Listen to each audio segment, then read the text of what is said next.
I was like,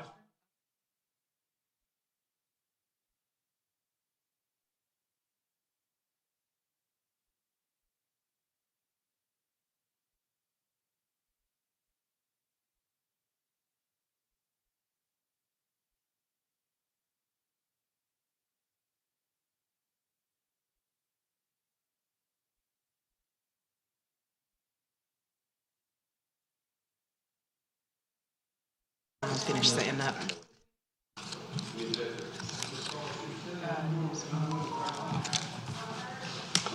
Good evening, afternoon, evening, morning. I respect that. All right, cool. Good talk. You know what? I'm sorry, I'm working on it.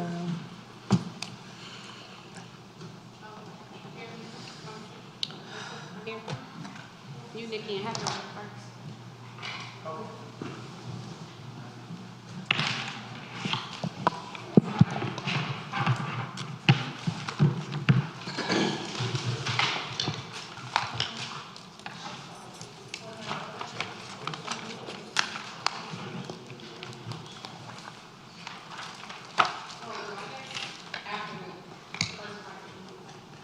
So I thought you were presenting.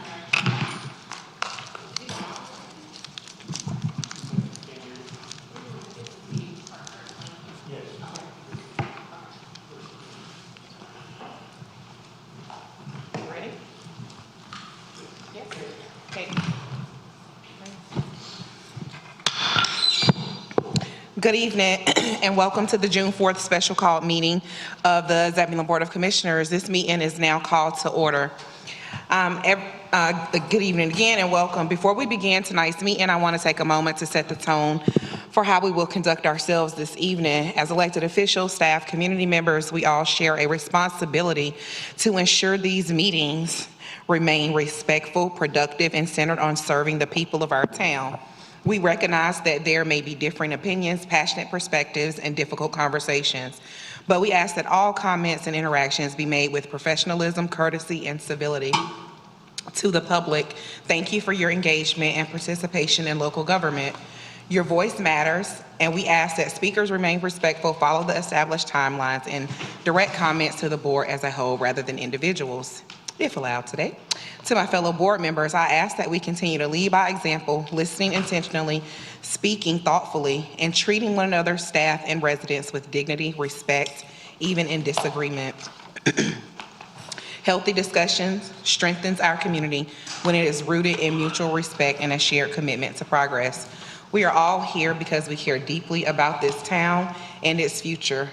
Let us conduct tonight's meeting in a way that reflects the values of the Zebulon community and trust our residents have placed in us. Thank you. Is there a motion to approve the agenda? So moved. We have a motion. Is there a second? Second. We have a motion and a second. All in favor? Motion passes unanimously. Thank you. First, we are going to old business finance. These items were tabled to this meeting and staff was directed to provide additional details. Manager Crosby? Yes. Good evening. I'm actually going to ask Rick Flexer to come up and talk about it, specifically the question related to sidewalks. Good evening. And with respect to carrying on with the conversation we had Monday with the sidewalks, I did confirm that the money has been projected to be pulled back into the general fund, the Poplar Street sidewalk, and there was another $171,000 that was set aside for sidewalks as well. They had been put in reserve for a while, but on the I guess the good news side is there's $452,000 in Greenway Bicycle and Pedestrian Reserve funds that are available that can be used next year for sidewalks as well. So we pulled back roughly $425,000, but there's $452,000 available that can be directed towards sidewalks. Any questions from the board? Commissioner Baxter? Did you confirm the location of the funds that came from the Zebulon South project, or that are coming?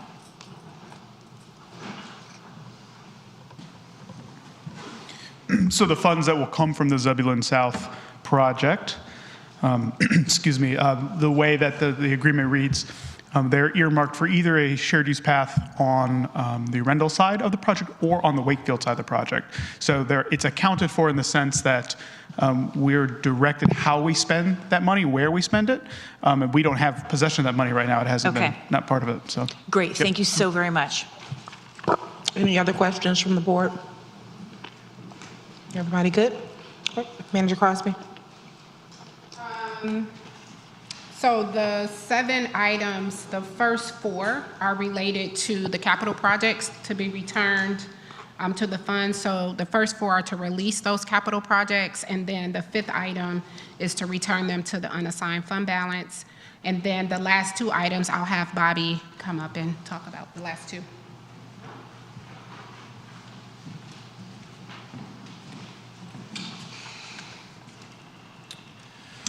Yeah, the appointment of tax collector, that's the standard resolution, has to be done every year and adopted for Wake County to continue to bill and collect taxes for us. And then, of course, the last one is just a normal monthly tax report that's usually on consent. Thank you. Any questions for Bobby? Her last name?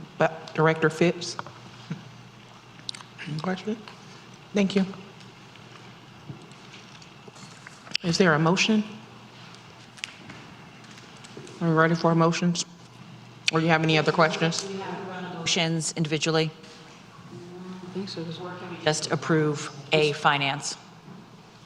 I think that we need to run them individually. That's a great question. This is not set up as a traditional consent agenda item, but they could be approved with one motion. Okay. Well, then I would like to make a motion to approve from old business, A, finance, 1, 2, 3, 4, 5, 6, and 7. We have a motion. Do we have a second? Second.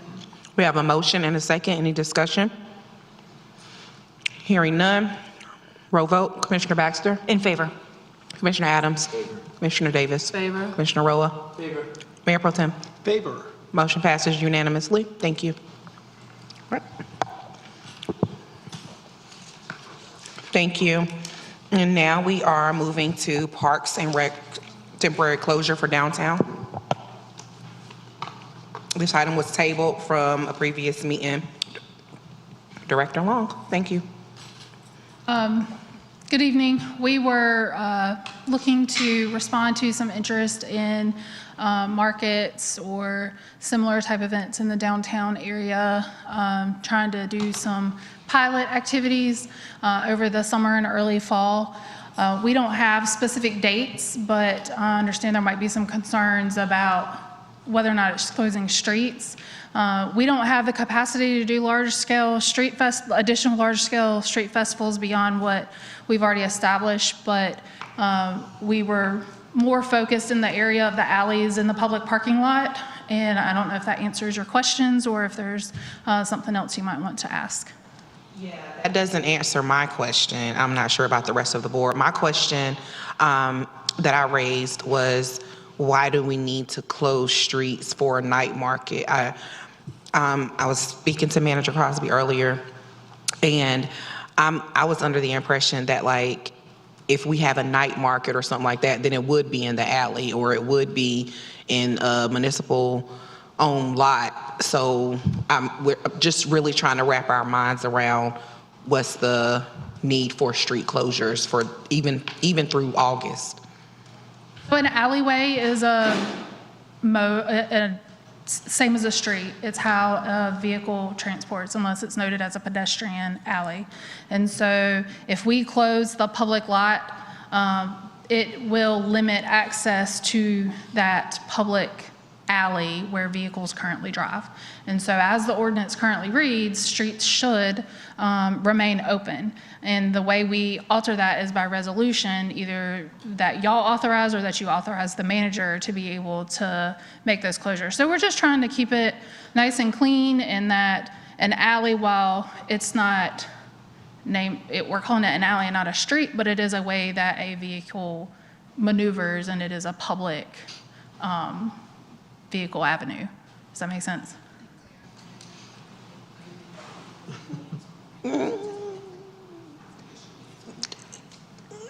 It doesn't make a, no. Public lot downtown.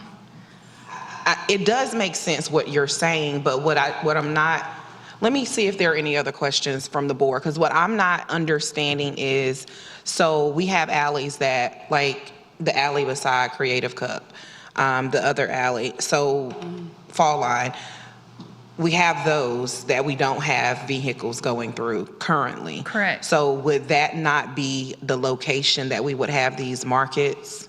Well, those alleys are only, at max, they're 15 feet wide. So typically, a market vendor wants a 10 by 10 spot. And so if you give them a 10 by 10 spot, there's only 5 feet for people to walk through and get past. So I wouldn't recommend, I mean, you could just say, hey, you're only going to have this small table.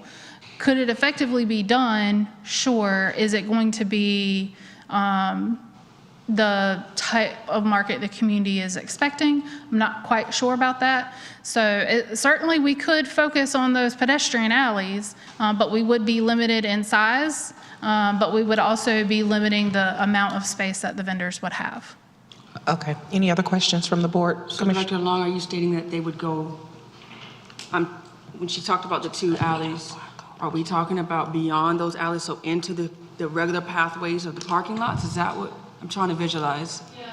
We've done markets downtown in the past, and we've used the public lot as one option, and it ran successfully, but you will have to limit access to the alley if you do that. We've also run a market where we went down the pedestrian alley between Norris and the Fall Line, and it turned, because you're going to be limited in how many you can get through there, and it turned and went back towards Vance Street. So you would have to close access to that alley where those vendors are. You stated that there was no dates, but I do believe, Manager Crosby, you stated this would go until August. Is that still the case? The resolution, I think. Resolution through August because you all are back in session in August. So if you're off in July and an opportunity becomes available, we would not be able to close the alleys if we wanted to because we have no board activity in July. And then I think Director Lauer had some additional. Do you want to go ahead and clarify? I'm sorry, one second. Do you want to go ahead and ask your question, or you want to wait for Matt? It's fine, I can ask it at the end. Okay, go I ahead. can help clarify the discussion about alleys, pedestrian alleys versus other alleys.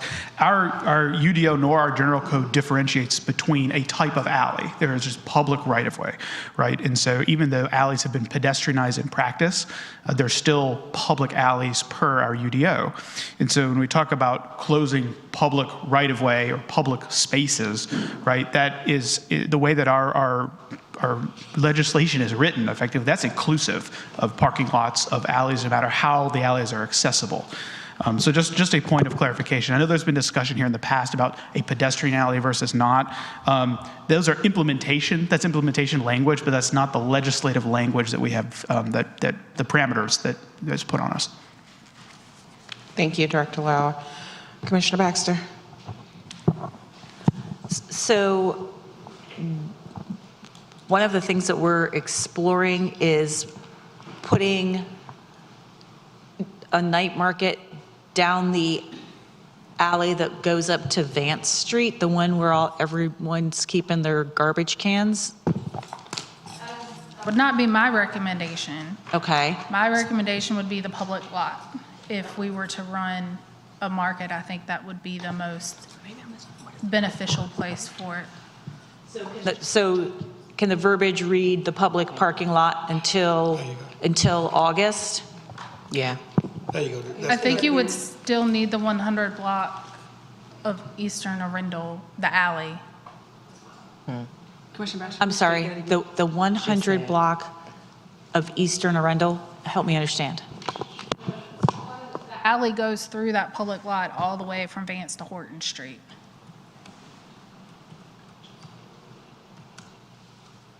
The alley that goes by Creative Cup?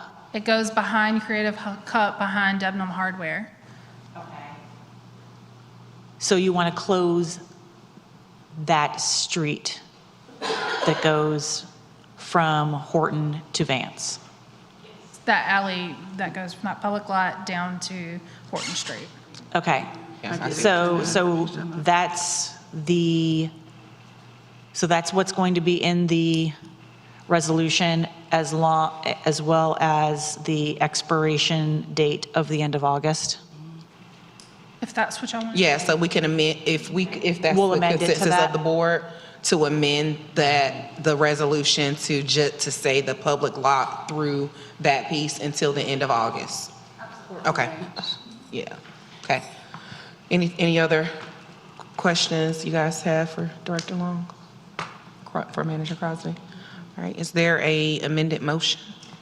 I would like to make a motion to approve Resolution 2026-22, amended to reflect the closure of the alleyway from Horton to Vance Street that bisects the public lot with an expiration date of the 31st of August. No, You want August August 1st. August 1st, First? because we're back in session. The first, August 3rd is our first meeting. 3rd. For August 3rd. All right. Yeah, we have a motion. Second. We have a motion and a second. Roll vote. Commissioner Roa. Approve. Commissioner Baxter. Commissioner Adams. Commissioner Davis. Favor. Mayor Pro Tem. Favor. Motion passes unanimously. Thank you. Thank you. New business. Public Works spec book. Director Fletcher.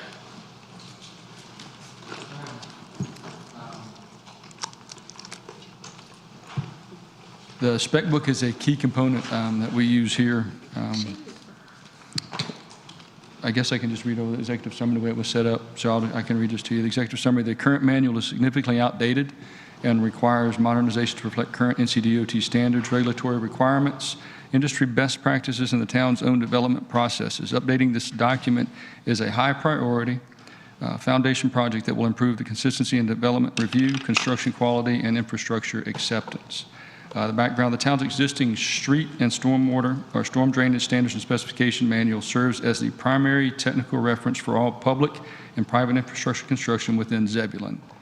The current version contains outdated references, inconsistent standards, and does not fully align with the current NCDOT specifications, the MUTCD, NCDEQ requirements, ADA standards, or the town's Unified Development Ordinance. In May 2026, Public Works issued a request for cost proposal to LGB Engineering under their existing on-call master service agreement. LGB has submitted a detailed statement of work and lump sum proposal to complete this comprehensive update. The scope of services includes thorough review of existing documents and identification of gaps, integration of current NCDOT, MUTCD, North Carolina DEQ, OSHA, ADA, and local standards, complete rewrite and reorganization of the manual, development of checklists, templates, and standardization details, up to 3 rounds of town staff review and revisions, final presentation to the Board of Commissioners. The proposed schedule is June 8th through December 8th, 2026. Roughly 6 months is what they've estimated it'll take to do this. General discussion: a modern, clearly written standards and specification manual is essential for ensuring consistent construction quality across public and private projects, reducing conflicts during plan review and construction inspection, minimizing future maintenance and liability issues, providing clear guidance to developers, engineers, and contractors alike, supporting efficient project acceptance and infrastructure dedication. This project represents a critical investment in the town's infrastructure governance framework as Zebulon continues to experience rapid growth. Fiscal analysis: current FY funds are available in our 10-500-0400 professional services line item in this year's budget. Policy analysis: the project directly supports the town's strategic goals of growing smart and long-term infrastructure sustainability. An updated spec book will strengthen development standards, improve interdepartmental coordination, and provide a more defensible basis for infrastructure acceptance. Staff recommendation: this is, we're still going to still do this recommendation? I thought we good? It hasn't been, right. I think since 2017, that's correct. you want to do, is this just a recommendation you wanted? I thought we were going to do, Well, let me- direct it to you, or, Let me step in. okay. Yep. Thank you. I didn't get with you on that last part. That's okay. So the spec book hasn't been updated since 2017, and what we're finding is that it's impacting multiple departments. And with the town's growth and the large amount of construction that we've been experiencing as a result of development, we've learned that this is a critical piece of our growth strategy. You'll hear more about this in our discussion around infrastructure and public safety in our capital improvement plan, but because we have the resources available and because multiple departments have expressed concern with the lack of update and the timeliness of the update, we think that this is something that needs to happen as soon as possible. Thank you, Manager Crosby. Do we have any questions from the board? Commissioner Baxter. So am I correct in thinking that once this update has been performed, it's going to be reviewed in some way so that we make sure that we are still in compliance with NCDOT and state standards? Absolutely. Okay, cool. Thank you. NCDOT, DEQ, and a long list of other departments that he listed in his memo. Okay, awesome. Thank you. And are you looking for a motion this evening, or you're just letting us know that this is what is on the horizon? We're looking for a motion to authorize me to enter into a contract with LBJ, right? Is it with LBJ? Not to exceed,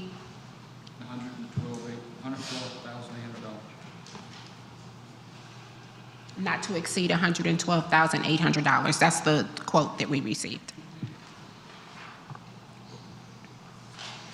Any other questions from the board? Commissioner Roa? Where's the funds going to come from?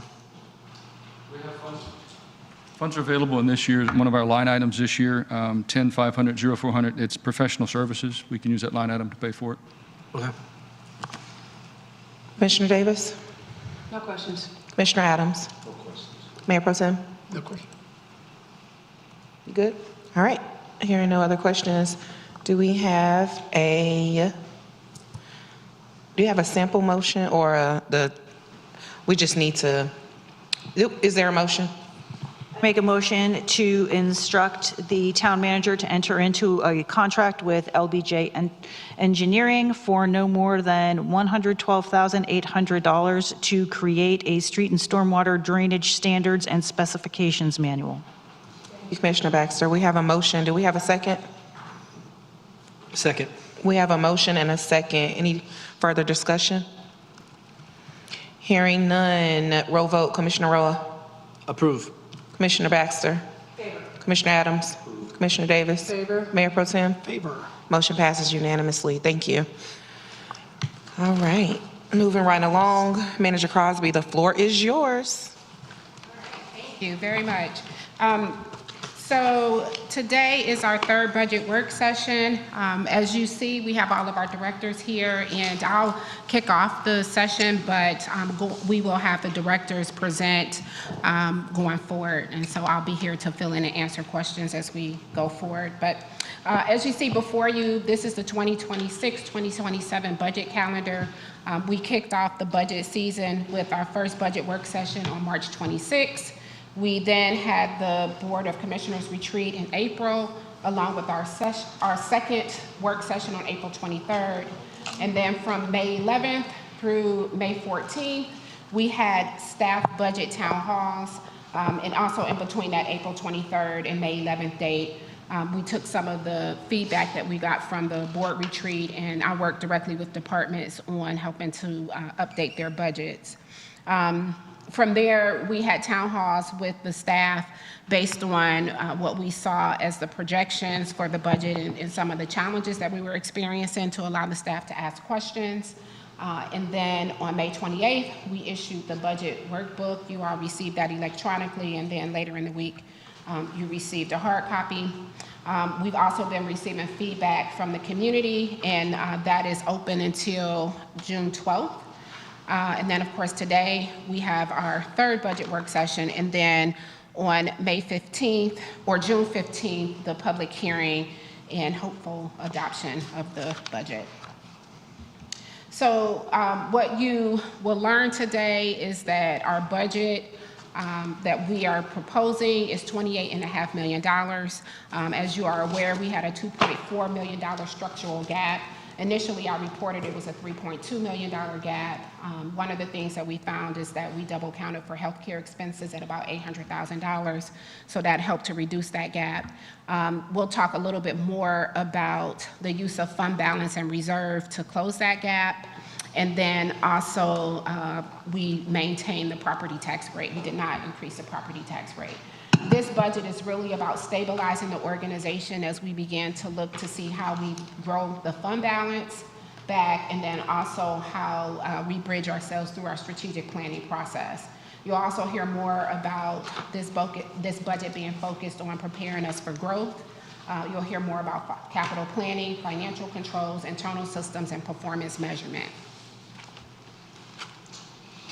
Key consolidated initiatives. So throughout the budget presentation today, each department will talk about some key initiatives that they are working on, and they'll focus on financial stabilization, capital and asset readiness, growth and strategic alignment, organizational capacity, accountability, and performance.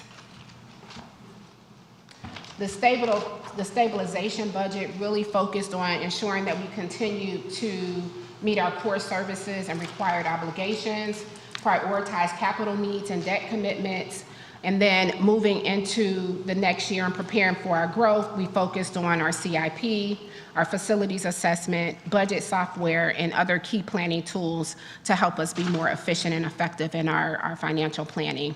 We deferred most of our staffing requests. We did not bring on any new positions. We had several fleet, facility, stormwater, recreation, and infrastructure requests that were also deferred. And then any expansion items that were not sustainable, we did not move forward with those based on our current revenue projections. The impact of this budget you'll hear throughout the presentation with each of our directors includes some of the trade-offs in this stabilization budget. Our goal was to preserve the fund balance at the level that we are at now, although we know we still need to return back to our 30% fund balance policy, and then also set us up for multi-year capital and infrastructure planning, workforce planning, and facilities planning. In terms of capital growth and long-range planning, one of the things that you'll hear me talk about regularly is that we are focused on building a foundation for growth. So that includes a formal CIP, which means that we will have a multi-year CIP forecasting that will include consideration for how we fund those decisions. Facility and space needs, we are at capacity with our facilities, and it's a study to begin to assess how our current facilities can be used. It's also looking at some of the existing facilities that we have to determine whether or not they're useful for rehabilitation or they can be used for current staffing needs. You all approved us to move forward with downtown and small area planning, so that will really weigh or inform our decision around infrastructure planning.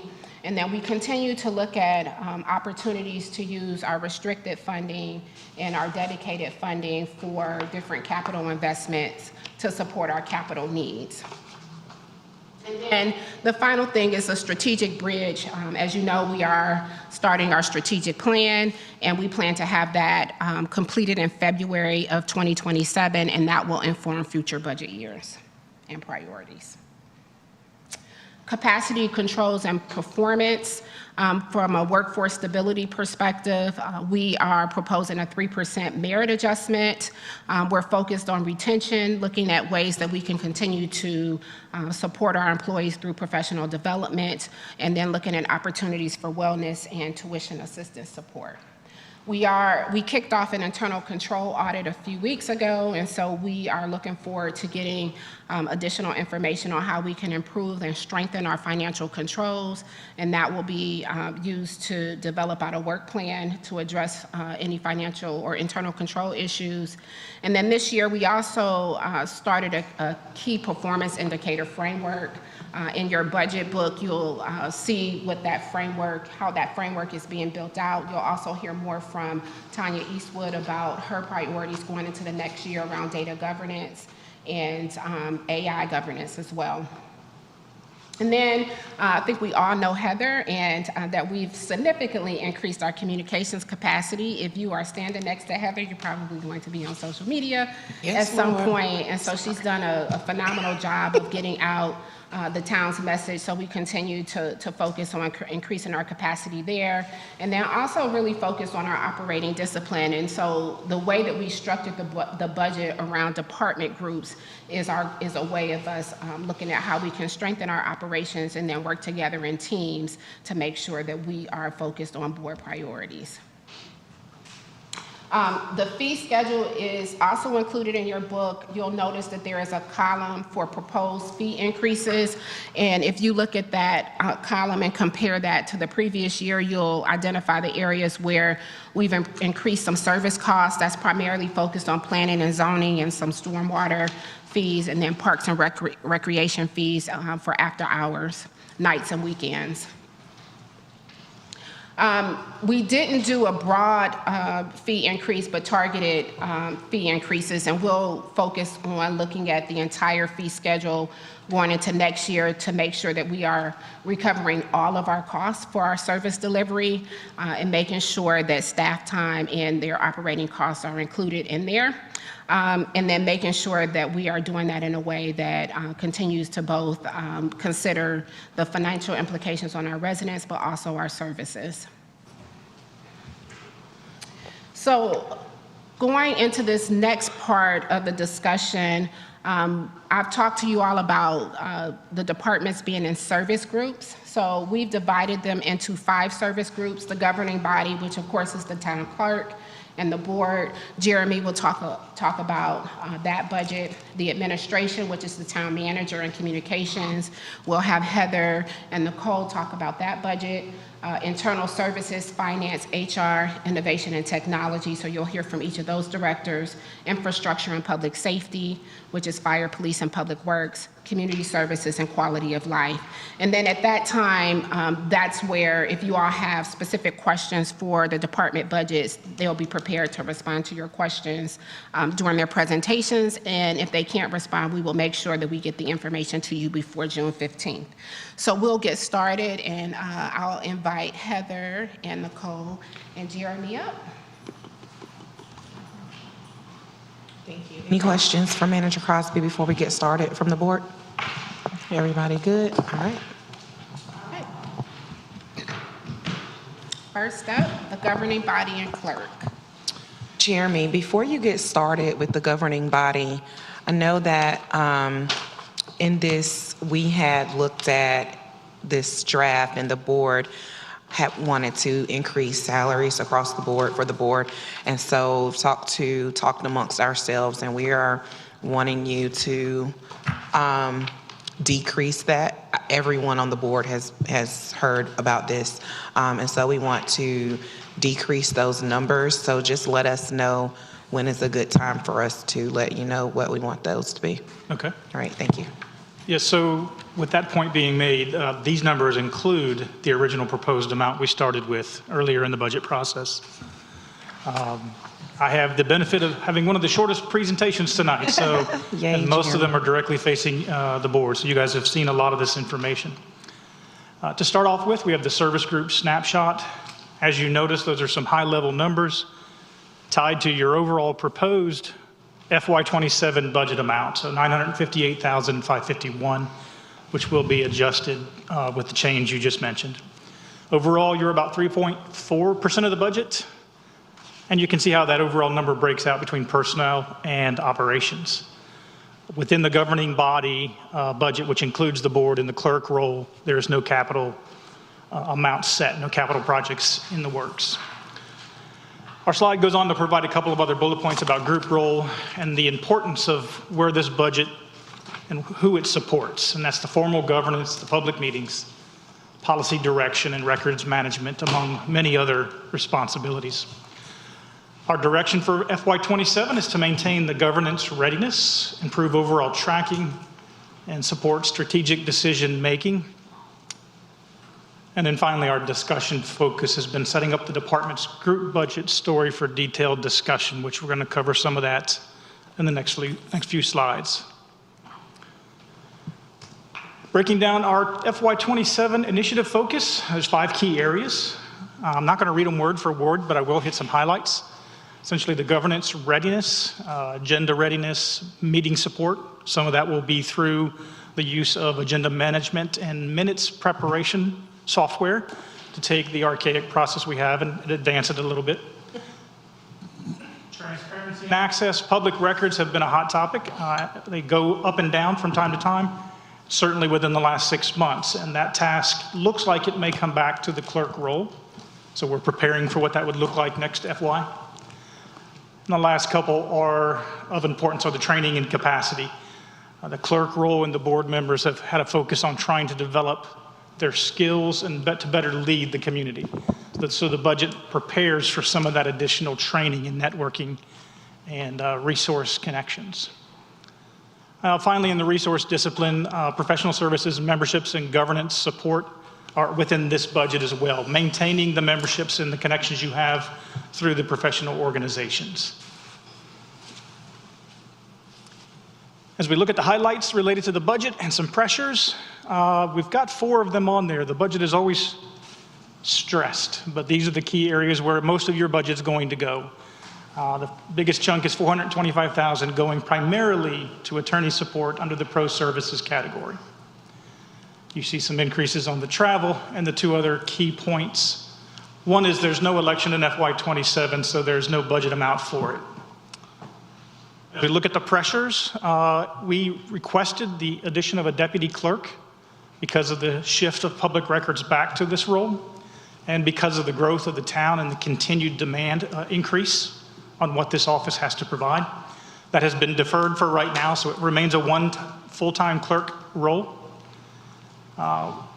Trying to maintain the transparency and statutory deadlines. I speak again to the agenda software. We believe that will continue to assist us in the records request function and then the timeliness of communicating out notices and maintaining our statutory requirements. And then finally, my last slide is tied to performance and accountability. Manager Crosby mentioned the use of KPIs going forward, trying to identify a standard and then working towards it. Most of the ones you see here apply to the clerk role, which are easily quantifiable and can be built off of a lot of other sister cities. And we have some in the budget book to speak to the board's KPIs that it could set for itself. You know, how do you guys want to process things? How much time do you want to set to deciding on a topic? They're all decided by you and whatever standards you're setting for yourself and for the clerk role. But these are just a short example. And that is the end of my slides, unless you had any questions. Wow, Jeremy, that was long, hard, and tedious. No, I'm just joking. Thank you, Jeremy. Any questions, discussion from the board? Commissioner Roa? The 425, Katie, that was going off of last of our old attorney, or is that going off of the new fee schedule? It's based on what was spent last year, and then once we send out the information for the responses to the RFQ, we will all decide how you want to move forward, and if we secure the contract, then we can adjust those numbers. Okay. You good, Commissioner Rowe? George? Yeah, we're just kind of putting a placeholder amount there based on the old attorney, but it's not necessarily reflective of what we're actually going to pay the new attorney. Because Dan's not here, but their firm is like a quarter of the price what we paid last year. So I just wanted to make sure I understood that. Thank you. Right. Anything else? Commissioner Baxter? I think that it's important for us to at least have a placeholder, and I would rather see that we have money to put back into the general fund because we don't utilize everything that we have in that slot, rather than have to make some difficult decisions next year to make sure that the new attorney, whoever that might be, is able to perform their duties. So I don't have a problem with making sure that we have enough in that area, because certainly it will probably be adjusted. And I was thinking with hopes that we definitely won't go over that. You know, there's a RFQ out, back in now for attorneys. So we're just hoping that's the max. Is that what you're saying? Like, we shouldn't have an attorney that even touches that. Yeah, right? you know, when we're looking at the numbers, we were paying $350,000 for just 6 months of legal fees, right? So if we put that out for a year, that's $750,000. And we should only be paying about $120,000 to $160,000, you know? So that's why I think that number, I personally feel we're going to need to find more money somewhere along the way of this presentation. So that just brings to mind an area that is not a set in stone number that we need, right? That is just a projection. So I guess that was my question. Yeah, and I know that, like, well, 1 year we may have paid this much, but we've had a lot of need for our attorney over the last year or two. And so we may be seeing a high number right now, compared to last year because of how many services we had to utilize them for. And so, with increase in market rates and all of that stuff, I'm hoping, Dan's here, hoping that we can definitely reduce that 350 that you were mentioning, but we definitely want to be mindful of things that could possibly come up. So we want to make sure that even while we're looking at a baseline number as far as attorney fees, that we're also keeping an account. Like, we don't want to take away something that we might need. You know what I mean? Because we never know. Any Commissioner Davis, what are you saying? No, just a placeholder, that's all. Okay. Everybody, you good? Yeah, all right. Commissioner Adams, anything? None at this time. Good. Mayor Pro Tem? None Good. at this time. All right, thank you, Jeremy. Thank you, Jim.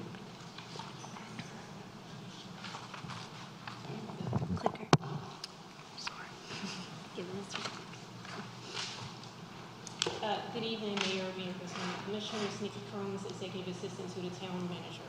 Nikki, before you get started, I just wanted to make it and to let the board know that, Jeremy, we have sent you an email to make the adjustments. And so when we hear from you all again, we want to see the adjustments for salary, and the board should be able to see that and get the consensus that you need to make those numbers change. Sounds good. Commissioner Baxter. And could I just ask you to speak up a little bit more? Thank you. Sorry, Nikki, go ahead. Wait, can you hear her? No. It doesn't look like it's on. Yeah, that one isn't working as well as the other ones. This one's on. Yes. There we go. Good evening, Mayor Pro Tem, and Commissioners. Nikki Crooms, Executive Assistant to the Town Manager. The total admin group budget for administration is approximately $843,000. This is 3% of the budget frame. The framework coordinates executives, the board, and cross-department work. Looking at the group role, this handles administration and public communications, and the fiscal year direction aims to clarify structure, strengthen communications, and improve follow-through.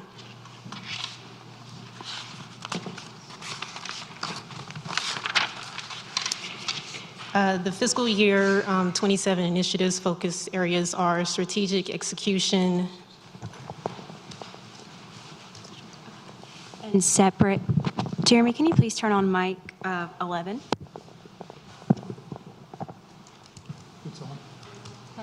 Okay. Okay. Oh, here we go. So, did you hear Nicole clearly? Were y'all able to hear Nicole? Okay, great. So also, as well as separate communications. So we are establishing a clear operating structure for town-wide communications and public information internally and externally, as well as public trust. That's important. So supporting timely consistent, accessible, and transparent communication with residents and stakeholders in meeting our ADA2 requirements, as well as organizational coordination, which echoes improving agenda support, executive follow-through, and regional coordination as well, and policy implementation. And lastly is operational discipline, which is, it reduces prior year program and external service costs while maintaining core administrative capacity.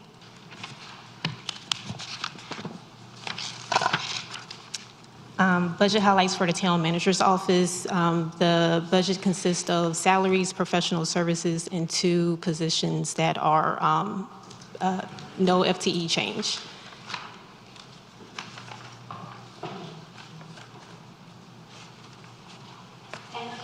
We've established a separate department outside of administration, which supports me, the communications director, and also the PEG, which is Public Educational Governmental Media Partnership.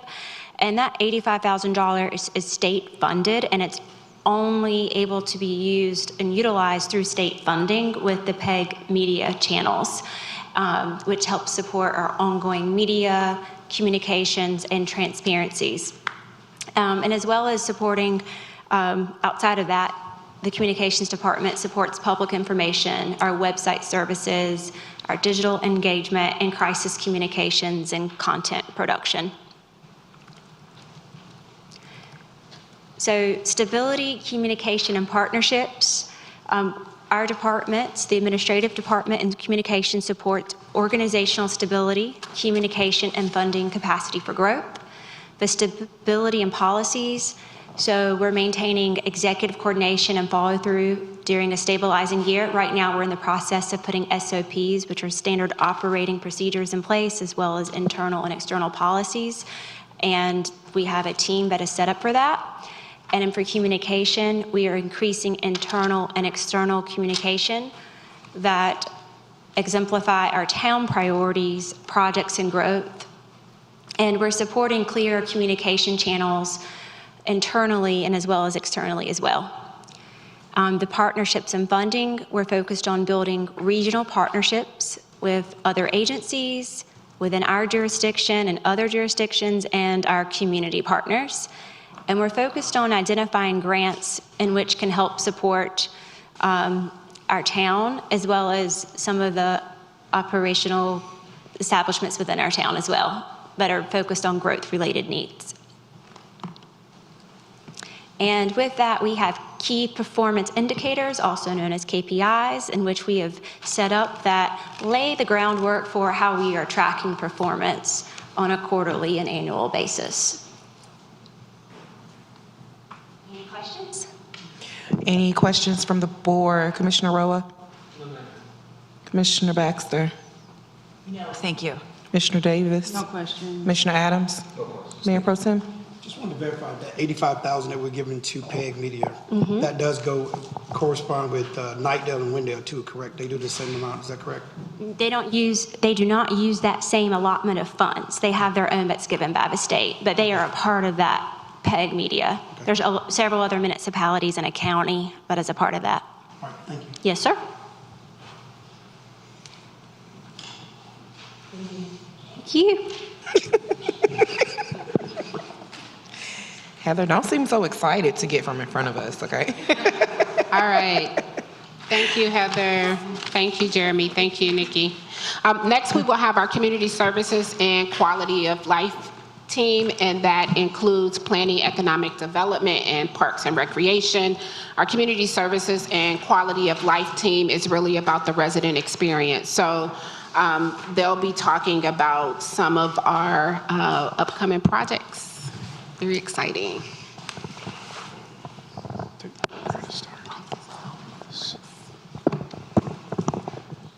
Give me number 11, it's failed. That's 11. Testing. All right. Community services and quality of life. So Parks and Recreation, Economic Development, and the Planning Department.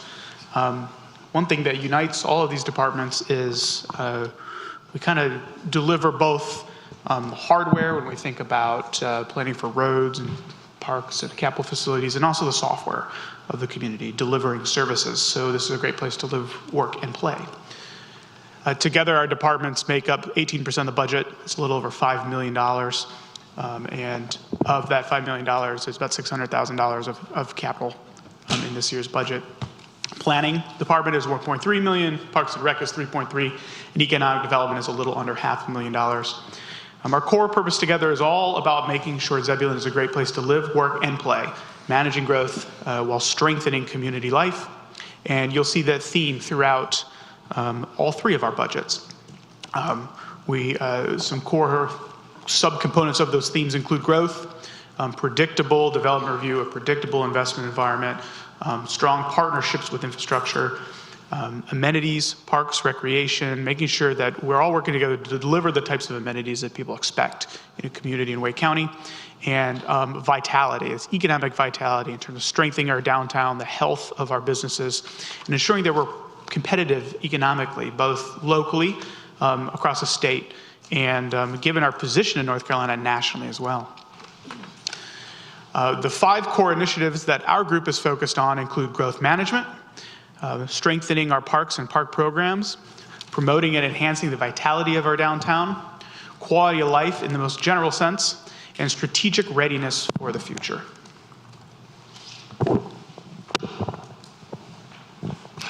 Good evening, Mayor, members of the board. The economic development focus, business growth, redevelopment, long-term tax base is what has been put together as a team between Parks and Recreation, economic development, as well as planning.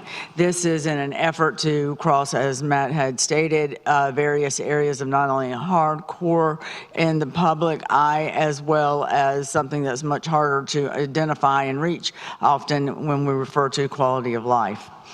The 5 areas the economic development knows that the manager has spoken upon earlier are those areas that have been identified throughout the town that are significant, growing that tax base that we feel that is not only to be grown, but to be sustainable for long-term growth and for your planning efforts.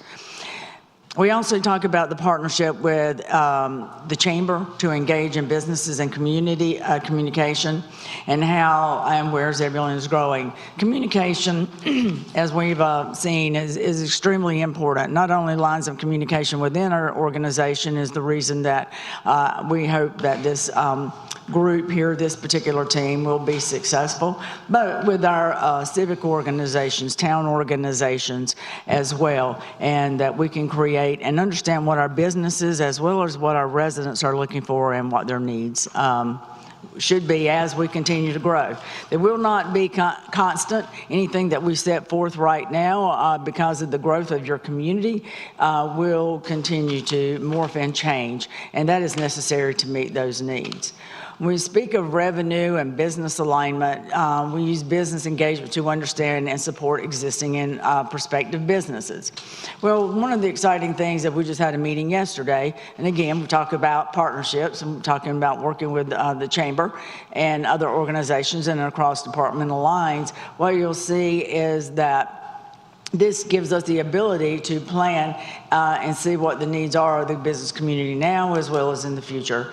The first roundtable, business roundtable, will be coming up June 16th, as well as quarterly meetings following that. And again, this is what that particular meeting yesterday was. So it's kind of right in a nutshell of what we are doing on a day-to-day basis, communicating with in-house as well as externally as well. Identify the types of business the town should attract to support a growing community. Some of you know, some of you may not. I deal with and work with the Department of Commerce on a regular basis. They are great in providing me with snapshots, particularly of downtown community snapshots. They also look at our town as well as the adjoining communities, neighborhoods. The benefits of those visiting our town does not stop at the county line. You'll see that there's a large number of individuals, families that are moving just east of us as well. So when we see that, we have to take those into account. It can tell us what areas that we have a surplus in. It can tell us what areas that we have additional needs in, what even square footage we need to be able to meet that need. I do have that, and it's something that if you ever ever need that, I'll be glad to get that to you. It's, again, it's not something that's a lot of money to spend on and that looks really pretty, but it is something, as they say, it's a snapshot. It gives us a place in time of where we are today and what our needs are. If you had a business that was looking at moving out, not only downtown, but in another area, and you wanted to focus your needs and attention on that, this snapshot could help you. Align anticipated revenue from new development, forecasting, service planning, and long-term budget needs. Again, when we look at anticipated revenue, it's going to involve more than just current tax base and current planning. It's going to involve a robust and a detailed CIP, as the manager has stated earlier. These needs are usually a lot larger. They're often more of a one-time huge expenditure when they do come along, and we want to try to plan for those. Again, this group being able to work with the manager and across all departments and identifying those and working with the businesses, it'll help us determine those long-term budget decisions. One of the things, speaking about downtown specifically, and that is where I spend most of my time, we increase downtown foot traffic through recreation events, business activity, and placemaking. Again, it's very important. You're going to see it's very dynamic. It's often changing. Small area plans that were noted earlier, those are areas, again, as we stated, that have been identified as areas that need to have focus to be able to build upon that tax base. We also need to look at, when we're looking at these areas, again, across departments, what does it look like to involve public works and help in assisting in cleaning those areas? What does it look like for, again, communication, looking at consistency and signage and fonts and directions? Those are something that we need to continue to work on. And placemaking is becoming bigger and bigger every day. Historic preservation, maintaining what we have, as well as looking to the future and meeting the needs of those residents coming in, and placemaking, provide a place for them to stay longer than just that few minutes when they come to buy that item is definitely needed. We've also had a meeting on this week as well, talking about cleanliness, trash needs, increased foot traffic. It's great to have that increased foot traffic. That is what we're all wanting to see, because the board, as stated in their 2030 plan, they not only want to see that economic development input, but they want to see vibrancy downtown as well as in other areas. So with foot traffic, which is great because we want to see more spending, you're going to also have issues that we have just because of being people. It's going to be things from vehicles, trash, those needs, and we need to be prepared for those as well. And evaluate events based on community benefit, staff capacity, and financial sustainability. Again, events are huge, often drawing a lot of people. Also with the Department of Commerce, after each and every event that we have, I reach out to them. They provide me with, again, a number and a boundary of how many people attended that event, and as well as what the peak time was and what the length of stay was. So when we look at evaluating these events, it's not only how many events can we have, how can we enhance the events that we currently have in place, do away with events that may not be as successful, and reach more people, keeping that bottom budget line where it is, but just enhancing what we already have in place. So those are the things that we're coming together with at this time. And I'll turn it over to Sheila. She'll hit the expanded residential services. Thank you, Teresa. As we continue to focus on making sure that residential amenities are available and that we have a positive downtown experience and a growing downtown experience, when we look at serving our residents, while we are looking to retain existing levels of service, there are some areas where we are looking to expand based on demand and just to make sure that we can meet the growing community need.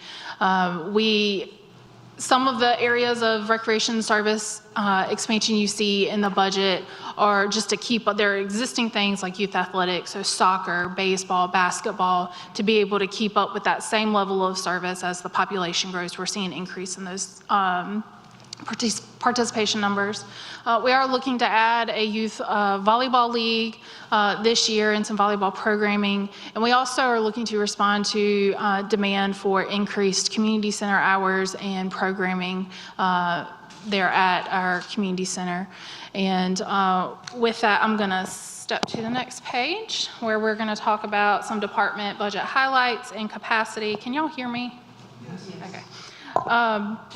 Under economic development, the proposed budget will continue to fund a director and a manager. The specialist and the downtown ambassador were deferred for future years. The budget does include a $50,000 home infrastructure program, continues 30,000 downtown upfit grants, as well as a 15,000 facade grant. It also includes programming for downtown business engagement that we can continue with the staff that's available. For Parks and Recreation, it will continue to fund the existing personnel and operating costs to keep up with the current service levels as well as the items we talked about as additions. The capital supports for neighborhood parkland acquisition, some fleet and equipment, as well as leased vehicles. It also recognized that there's an increased demand on events and the cost of those are associated with the budget. Participation growth overall in programs, and as we talked about, the pressures and demand to expand use of the community center and the satellite site at Mount Zion. And I'll turn this over to Matt. Thank you, Sheila. In the planning bucket, 2 requested positions are deferred until later years, and so we're maintaining a baseline planning and code enforcement staffing. One thing that was discussed with this board earlier in the year was changes to the Smart Ride contract and what the anticipated dollar amount will be this fiscal year to maintain the Smart Ride program, and that's reflected in this budget, as well as an adjustment based on current year spending for development-related professional services. A big portion of that is actually a traffic engineer and congestion management review from that line item. Our growth and development review capacity, what we call current planning, our department, this is what most people think of when they think of the planning department. We can continue our level of service in our current planning realm without expanding capacity. And we have 1 open position that we're finalizing interviews for, and we're excited to be back at full staff this fiscal year. With that, as with all departments, we're working with Manager Crosby on establishing performance and accountability measures. The performance and accountability measures relevant to this team and the 3 departments represented today are presented on your screen. And with that, we'll turn it back over to the mayor. Thank you, all of you. Any questions from the board? Commissioner Adams? No. Commissioner Davis? No questions. Commissioner Roa? You can come back to me, please. Commissioner Baxter? Yes. So on page 170, there are some things that I don't really remember us going into big discussion about, and that is we've got fireworks for $25,000, something that we have not done before that is going to require insurance, I'm assuming, and I'd just like to understand when we're planning on using fireworks, what the decision-making process was, and how and who we arrived at the decision to put fireworks in the budget.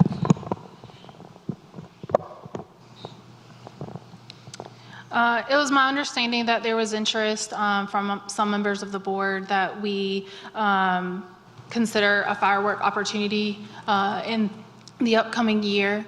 And so we have shared what we could do or what we could do to move forward with that event. We don't have an exact date yet. If it is something that is funded, we will be working to navigate that.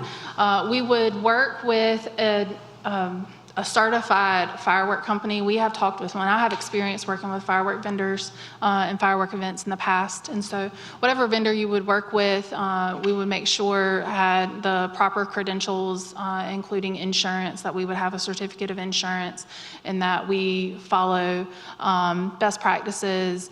We would work with our fire department and fire marshal's office and anyone else that was necessary to be involved in order for us to pursue doing fireworks as intended. I think Commissioner Davis can answer that question. Okay, go ahead. You good?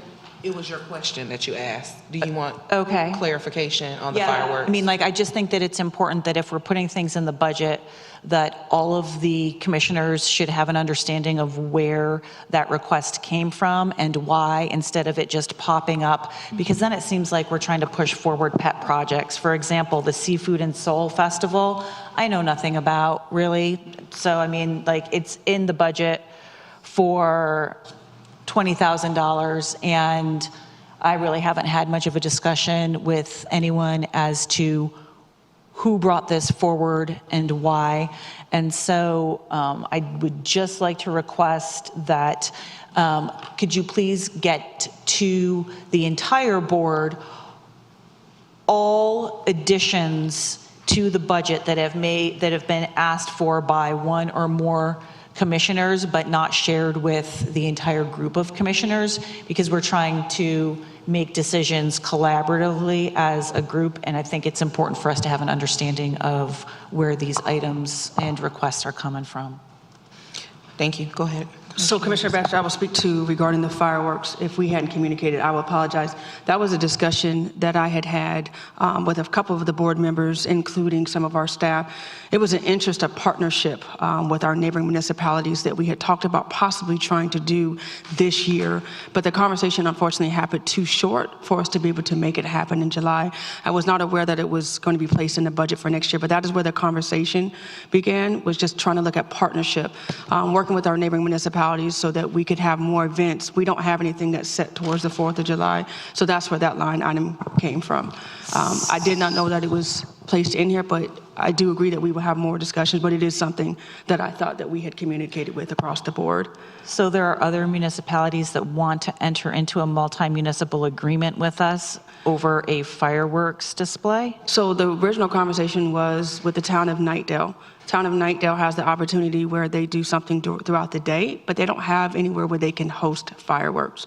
So the conversation was just a small talk about what that would look like having it at the Mudcat Stadium. Well, excuse me. Sorry. Sorry. Don't put that on the record. Please. Thank you. Nemeko Park. Double dogs. And so therefore, the opportunity would be where our residents can be entertained. Was he? So please don't put that on the record. We would have the opportunity to have our residents enjoy some festivities in Knightdale during the day, and then they would come here during the evenings to enjoy fireworks, since we do now have that stadium available to us. Okay. Thank you. Mm-hmm. I think Commissioner Baxter is just saying she didn't know, and so I don't think it's us opposing, but we just need to make sure that and that's fair. So I'm just asking for any pet projects to be distributed amongst the board so that we have an understanding of. Yeah, and I would, never mind, go ahead. I'll speak to the Seafood and Soul. What the Seafood and Soul is, there again, I think everybody was aware, but bringing to your attention now, we're trying to partner with a local radio station to actually do a festival. We have spoken to, I think Parker Rick is in talks to, as well as the town manager, knowing that we're trying to partnership with to bring another activity to the town of Zebulon. So a great opportunity. Yeah, and Seafood and Soul was actually mentioned. We just didn't go into detail, but we talked about it in one of our meetings. Yeah, we did.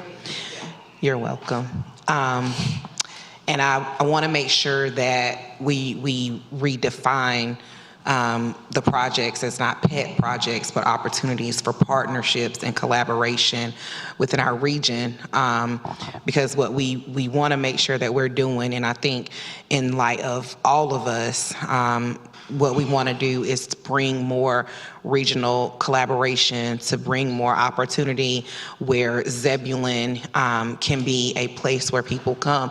We're building an entertainment, we have an entertainment district now. And so what is an entertainment district without entertainment? So we just want to make sure that as we are moving forward, that while we are creating this entertainment district, that we're also being good partners across the region and the county. Any other questions? Mayor Pro Tem, you have anything? No, I think, great, I just wanted to, thanks for elaborating, that's it, that's fine, thank you. Absolutely. Commissioner Roa, you wanted me to come back to you? I'm not sure I like the format of combining 3 departments in one and for a presentation. I think that each one of these departments merit their own individual attention. With the budget, like Commissioner Baxter pointing out, if we were going to do that, there's so many things in here that I would ask. But I guess that was more of a statement. I probably will save my question for more about downtown for later, but yeah. I agree with that. I think that we should have, at least if we know about the event, we should have like an itemized, like how much it's going to cost projection for us to weigh in on to see if it's, you know, worth it or not worth it. Any other questions or comments from, go ahead. Just add, they're grouped together in groups because that's how they're working together, but you can ask each department individual questions, which is why they're up here. So if you have questions specifically to a department or about something, we do welcome you asking that. And then the other question about the events, it's similar to the attorney, it's a placeholder because we're still exploring whether or not we would move forward with those events. So for example, with the fireworks event, there was an inquiry about that in July. We explained that we probably did not have enough time to do it in July based on when the request was made. But we put a placeholder in here, and some of these are stated in the budget the way that they are so that you could see that those were the requests that were made. But we can go back if there are other items that the board is not aware of to make sure that that you all are aware of those. I also, for fireworks and seafood and soul, those were discussions in the 101 meetings and in the board reports. So you mentioned you had some questions about downtown? Well, do you have like another one of these where you have these labeled as placeholders? Because as reading this, everything looks like you got to fund it or we can't do it, right? So do you have, besides that, like on page 170, let's just say, for example, you have fireworks is a placeholder. What about seafood and soul is a placeholder?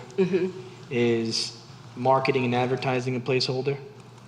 No, that's not a placeholder. If it doesn't have an account number next to it.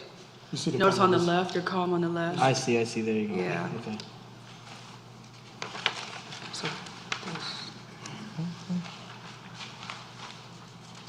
Okay, that's helpful, thank you. Are very few things in this budget that are new. New, yeah, right.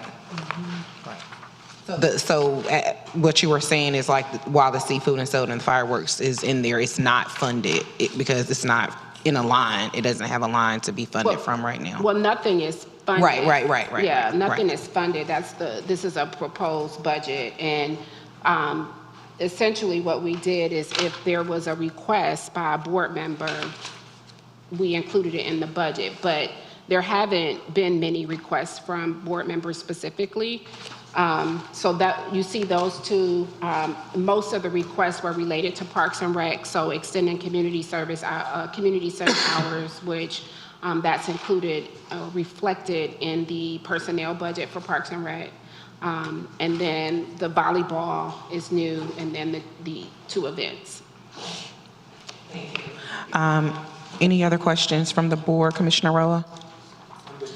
You're welcome. Mayor Pro Tem. Community garden, is there somewhere for community garden in here as well? There, maybe Yes. Where's that looking at, ma'am? Community garden is, you all actually just approved that with the budget amendment. Gotcha. So that included, the budget amendment included the basketballs and the basketball courts and community garden. And what was at that the total? community. What was that total? Do you know the total? Yep, go ahead. So we're currently, your budget amendment allowed us to extend the scope of the design contract for community park to include the basketball courts and the community garden. So for that to be designed, we'll still need to fund the actual construction of it. But I do believe that in addition to this, the Sustainability Board is working on developing a plan of what they want that to look like. I don't think that they are ready to present that yet. But my understanding is they are working as a team to identify what they want it to look like and how they want it to operate, because community gardens don't have to be just that one big garden at a park like what you've seen. I'm gonna give the example of Wendell because it's the closest one to us, and that's something, ours may not look exactly like that, but there are other opportunities, and sometimes you'll see smaller community gardens pop up at schools, in neighborhoods, at the Boys and Girls Club, at churches. And so they're working on identifying locations, identifying, how it will operate and what is needed for that to operate. So they are working on that, and we are also working on our plan to move forward with the community garden that was identified in the park plan for community park. So it is moving forward. Thank you. My question is just that if I had an amount said, okay, this is a certain amount set aside, there's not a line item said specifically. I think last year we did $6,000 for something like community garden. Do we have that line item now, or how will they know what they're working with? Making plans without a financial means of what they're working with may be a little bit challenging for them, I'm not sure. So I believe there was $5,000 for the Sustainability Board, and that included funds to start working on a community garden. There are a lot of grant opportunities for community gardens that you'll see. So I'm not sure, I'm assuming that, because the Sustainability Board got moved from Parks and Rec to Public Works, I'm assuming that those funds transitioned and are recognized there. We do have, I believe we have, it's 5 or 6 beds at the community center. We worked with the sustainability, we had 3. We worked with the Sustainability Board to add more, and they are piloting 2 small community garden beds right now. And so I would say they're not ready completely yet to move forward. That's why I asked this. I'm getting a high demand from a lot of, now there's a lot of citizens gardening, so I am getting a lot of demand for that. So I'm trying to figure out where do I direct them to, say, okay, come to the Park and Rec or to Sustainability Board, or to who do I send them to now? Yeah, I would say if they want to reach out to either Parks and Rec or Public Works, between the 2 of us, we can definitely get them in the right direction. If they want to get involved with our Learning Garden initiatives, or if they want to get involved with the Sustainability Board and what they're working on, we can talk through what they want to do and get them in the right direction. All right, thank you. Absolutely.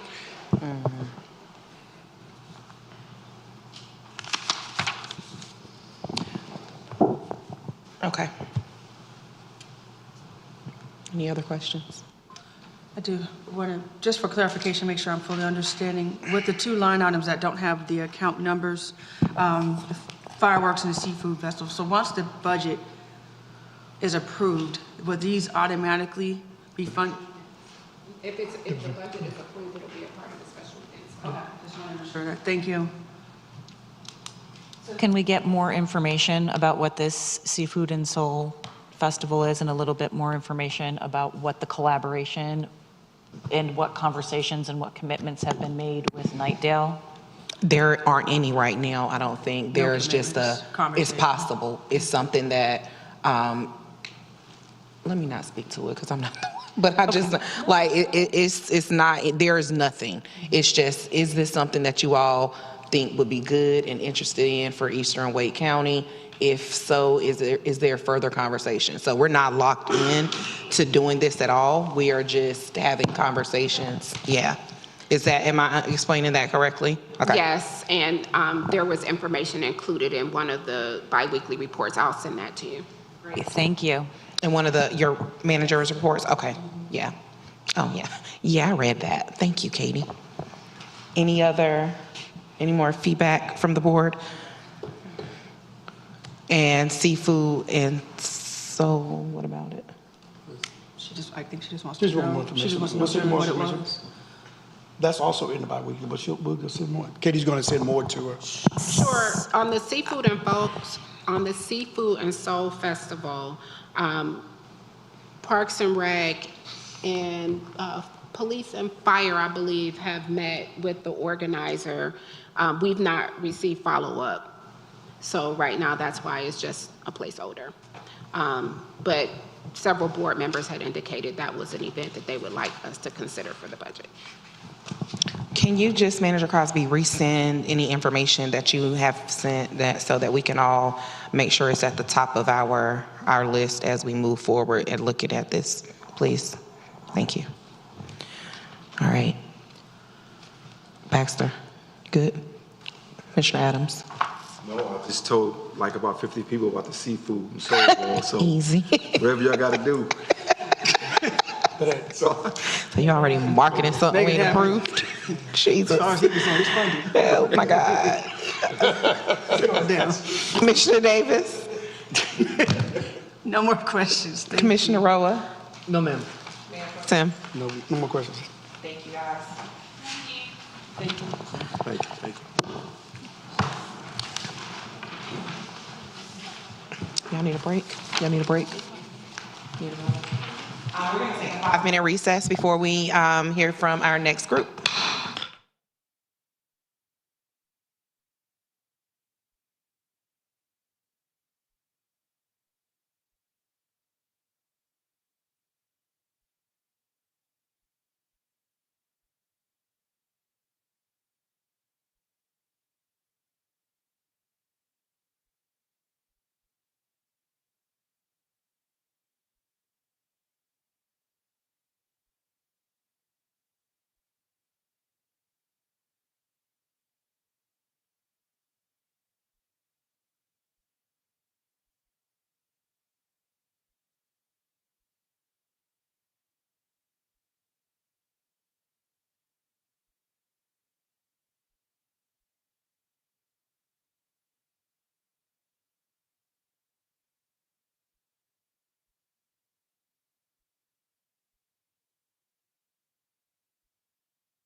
Reconvene. Okay, Manager Crosby.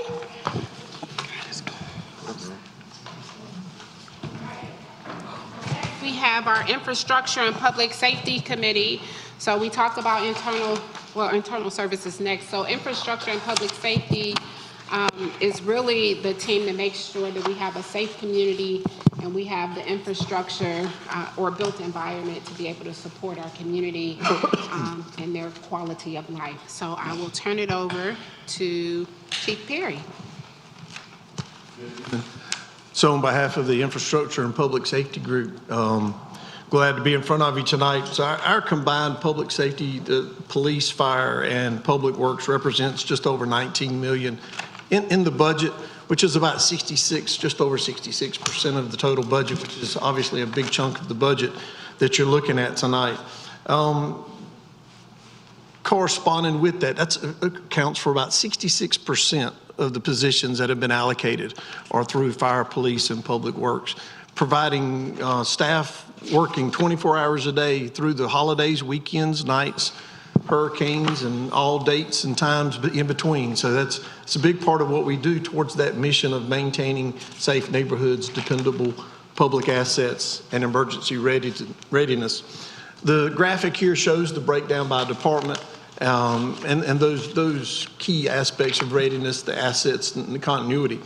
The assets is a big part, as well as not only do we all as a group have quite a bit of operational cost associated with salaries, but our capital funding that you see here representing just over $3 million, the equipment it takes for the three of us to do our jobs on a daily basis, unfortunately, are very expensive pieces of equipment, whether it's a police car with all the electronics and equipment that is in a police car, to a fire engine, to a vac truck that may be traveling up down the road. Unfortunately, none of these are inexpensive items. The slide here notes that our core purpose is reliable, essential services as growth continues. And we're all striving to provide those essential services. But as we grow, and we obviously are growing very, very fast, that's where the challenge comes in. We all can provide services, but as growth continues, what is the impact? And you'll see as we go through our presentation tonight, you'll begin to hear some of those impacts that growth is having on each one of us. So that'll be something that'll come out as we go through this as well. And with that, we'll move to our initiative focus, and we'll go from there. Chief Puckett. The initiative focus of the infrastructure of the public safety departments, both fire and police, is to be emergency ready. We need to be ready to provide services to any emergency. We need to also provide continuity in public safety. Sorry, being corrected. We need to ensure that we're capable of responding to those emergency incidents at a moment's notice, and have proper training, proper equipment, and proper staffing for coverage and response to those incidents. We also need to have coordination through our various departments to successfully provide emergency assistance. We need to ensure that the police and fire staffing and public works staffing is maintained through strategic planning to deliver efficient and competent service to our community.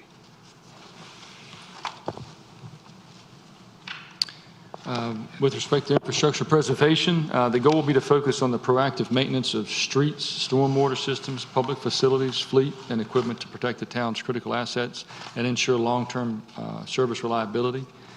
Capital readiness, the focus will be on strengthening capital readiness through better fleet and apparatus planning, enhanced visibility and deferred maintenance, and improved project funding controls. With respect to the deferred maintenance, we're talking about facilities, equipment, infrastructure. This visibility will be better provided with a new system we're putting in place for a work order system, Asset Essentials. Right now we have limited ability to really look at our deferred maintenance, the pros and cons, but once we get that online, which we've been working over the last few months to do that, hopefully we'll have that online soon to be able to better track that. With respect to improved project funding controls, the plan is to move from an annual budgeting to a formal capital improvement program, a CIP, with defined funding sources for future years rather than just year by year. The FY27 budget actually sets aside funding to establish a comprehensive capital improvement plan through hiring a consultant or a firm or a team to come in and help us put that together, which will help us paint the path forward better as far as all this equipment, the expensive equipment we're talking about having to have, and facility maintenance and stuff like that. Operational demand is rising and is driven by solid waste volumes, work order activity, infrastructure inspections, efforts to reduce service response times, and increase day-to-day field service reliability. Infrastructure inspections, we're performing more inspections on roads, stormwater systems, new development projects to maintain quality and compliance. Response time expectations, residents expect faster service, so we're actively working to reduce how long it takes to respond and resolve those issues. Day-to-day field service reliability, our teams are focused on completing the work correct the first time and maintaining consistent, dependable service levels across the town. So. From that, we'll move into budget highlights for each one of our respective departments. On the fire side, and speaking for fire, our department budget continues our existing programs that we have, our programs such as our fire and life safety education programs, our fire code enforcement programs. All the programs we're currently offering are all continued within our current proposed budget. The existing staffing has been maintained. The battalion chief and firefighter positions that were requested have been deferred to a future year. Both of those are related to capacity, and we'll talk about that a little bit more in just a second.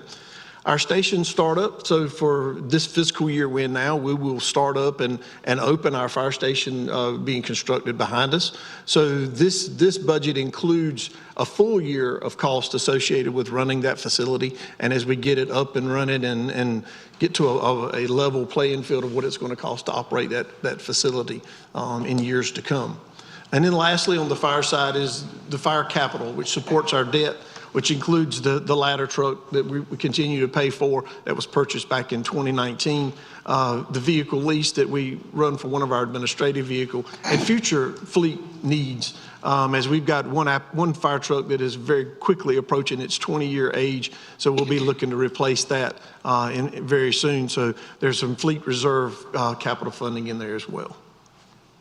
On the police side, we will maintain current staffing levels, and we'll defer the lieutenant and the officers that we requested. We will continue to support current staff, support roles, overtime and holiday pay, and the career ladder program. The career ladder program is a program that allows the department to provide training to the officers. It makes them more knowledgeable, and it helps them to provide a more efficient service to the community. And we will also maintain the operations budget to ensure that we maintain safe equipment for the officers and employees to use and their salaries. With Public Works, we have divided Public Works into 5 focused divisions. This will help improve accountability, management focus, performance tracking, and staff development opportunities. With respect to improved budget accountability, each division now has its own dedicated personnel, equipment, vehicles, and operating budget, making it easier to track cost, monitor spending, and understand true cost drivers within each of those divisions. Staff development is another significant benefit here. We've really tried to move that forward within the Public Works. By doing this dividing these individual divisions out, it gives the division managers ownership and accountability for financial results, experience in budget planning, monitoring, and forecasting, better understanding of the full cost of their operations that they're overseeing, and preparation for future leadership roles, a succession plan. So, you go to try to progress. If you try to move from a manager to a deputy director or director, one of the first things they ask is how much budgeting experience do you have? And if they've never had any, it'll hold them back. So this at least gives them some control, some experience in overseeing a budget in a division. It's worked well other places I've been. Solid waste collection, core operations division services that we provide, and street resurfacing will continue to be a strong, some of the major operating drivers in FY27. Key capital investments include fleet replacements, although we didn't really get a whole lot this year. I think a pickup truck and a mower. We won't go there tonight. I'm not upset. Moving on, Rick, moving on. Capital investments include fleet replacements, debt service, street resurfacing, property management improvements, and stadium improvements. Thank you so much, gentlemen. Oh, keep going. Sorry. On the mouse, I apologize for that. We've made mention of it in our conversations. What does growth do? And when you look at the 3 departments we have, growth that has a huge impact to each one of our operations. And we'll take just a second and talk about that. Operational capacity. For one thing that I think each one of us share is, as our town grows, one of the most easily apparent impacts of our growth is timeliness. How does it affect the speed at which we were able to deliver our services? And especially whether it be a fire emergency, a medical emergency, a law enforcement emergency, some type of stormwater issue, timeliness is everything. And we track that, and that gets at the heart of the KPIs that Chief Bucket will be talking about in just a second. For us, when it comes to that public safety capacity, we're tracking how long does it take us to get there. And if I can use just a quick example of how a KPI will become a big part of what we do. You've heard me say it over and over again. Our goal is we've got an arrival time, and we strive to meet that goal 90% of the time. I did a little bit of looking back in history. About 10 years ago, we stood around the 88, 89% of the time we met our response time goal, which was not quite 90, but it was really, really close. But as our town has grown, we've seen our percentage of compliance go down very consistently. We currently sit somewhere in the neighborhood of 71% compliance. That's a direct relationship to the growth. And for us, growth means that either it takes too long to drive to the call, it's a distance measure, or it's availability. We don't have the capacity. Our crews are already on other calls. They're unavailable, so we have to wait for crews to come from another longer distance away, or we have to free our crews up and send them. So that's what growth does to us. So in response to that, within our budget, we requested 3 battalion chiefs. That was an efficiency measure. It's much easier to hire, if you will, someone calling the shots than it is to put another station online with another crew of which takes 12 people to staff that station. It's a very expensive endeavor. Our strategy was to use battalion chiefs to be more efficient, to be more effective, to move other companies into our area when we're busy so that response times are lessened. So that was the idea behind that. As you see on this slide, that has been deferred. The impact is the battalion chief would have provided on-duty immediate coordination and response to make sure that crews are available when people need emergency assistance. Now, we're looking for other ways to try to accomplish some of that, but that gives you an idea of how one example of how our growth is affecting us and within our emergency services side as well. Chief Puckett? So the current police staffing remains behind the officer to resident ratio. But to ensure that we deliver the best public safety to our residents, we should have a strategic plan in place to make sure that we're keeping up with our growth. To Chief Perry's point, as the town grows and as the residents grow and as we add new businesses, our public safety and infrastructure needs to grow with that. During this planning, we should take into account the community benefit and the staffing availability also for special events. And we also need to realize that although officers are primarily responsible for calls in the town limits of the town of Zebulon, there are oftentimes, especially with the fire department, because the fire department has an ETJ outside of the town limits, that the fire is going to respond. But there are other times when police are requested to respond outside of the town limits to adjacent jurisdictions for priority calls. So if the sheriff's office is a long ways away and there's a breaking and entering progress and it's within a mile or 2 miles outside of the town limits of Zebulon, we're going to be asked to respond for safety reasons. Those are some of the considerations I'm just asking to be taken note of when we're talking about the planning and the future planning for these departments. The services we provide are essential. We're vested. Our teams take a lot of pride in what they do.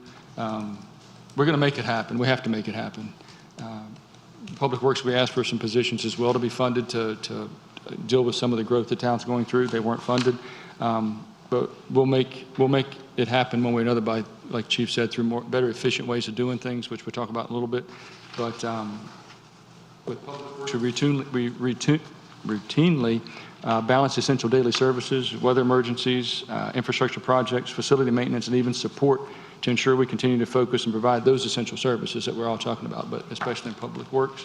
However, the high event volumes are straining limited staff resources and increasing overtime pressure and costs across fire, police, parks and rec, and Public Works. As a result, we're hoping all future events should be reviewed or would be reviewed for community value, staff capacity, and financial sustainability as well.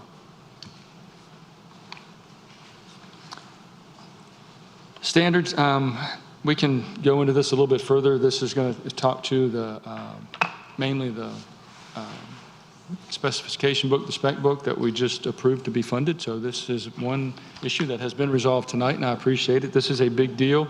It is a very important document that impacts all of us: Public Works, Planning, Fire Department, Police, Stormwater, Project Management, everyone. So we thank you for that. I don't know if there's a lot more to be said about that unless there are further questions. I will mention that we talk about the timeliness of response, and that relates to what Rick is talking about as well. We've gotten a lot of feedback from residents related to streets that are really narrow, that obstruct fire apparatus and ambulance, and even in larger public works vehicles. It's just restrictions. So that's a part of this whole project to update that spec book. For us, it's a service delivery. Again, we're tracking how long does it take us to get there. We currently have some neighborhoods where our crews have had to stop and walk to calls because they're unable to travel the roads due to parking on the streets. So that's a big part of the project that we're working on here, and looking at how we can address those issues, because ultimately that's absolutely not what we're looking for. So. Yeah, as we've talked about, I mentioned earlier, efficiency changes. There are some efficiency changes we can make to help overcome some of the stressors we're experiencing, but long-term capital needs will remain probably indefinitely. Stormwater and solid waste, with respect to stormwater, stormwater has one dedicated staff member, limiting our proactive capacity as regulatory and infrastructure demands have increased and will continue to. The town recently took over responsibility for the MS4 permit regulatory compliance, as well as all stormwater infrastructure maintenance and repair. Obviously, with one person in stormwater, that's not going to be very effective. So we do have to take from other teams, operations or construction inspections, to perform those maintenance requirements on stormwater. We're hoping to eventually get staff for the stormwater division to be able to do that stuff within their own division. We also anticipate the county will also be turning over erosion and sedimentation control, as well as the stormwater control measure, the SEM construction responsibilities, in the near future as well. We've taken some proactive steps already, even though we're not getting the staff, to send some of our current staff in operations and construction management to get the training they need now,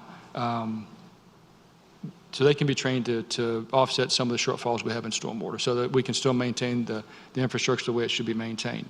As for efficiency improvements, the FY27 budget includes funds for yard waste brown can collection to redirect staff time towards other core values. It will also extend the life of our equipment if we don't have to send a leaf truck down every street every other week to collect grass clippings, a small pile of grass clippings, or a grapple truck to go pick up a small pile of twigs. These brown cans will eliminate that. So during the summer, you probably won't even see the leaf trucks out there. These brown cans will mitigate that entirely for us, so those staff can be redirected towards the stormwater maintenance and repairs that we have to perform and other things. So that's a big plus.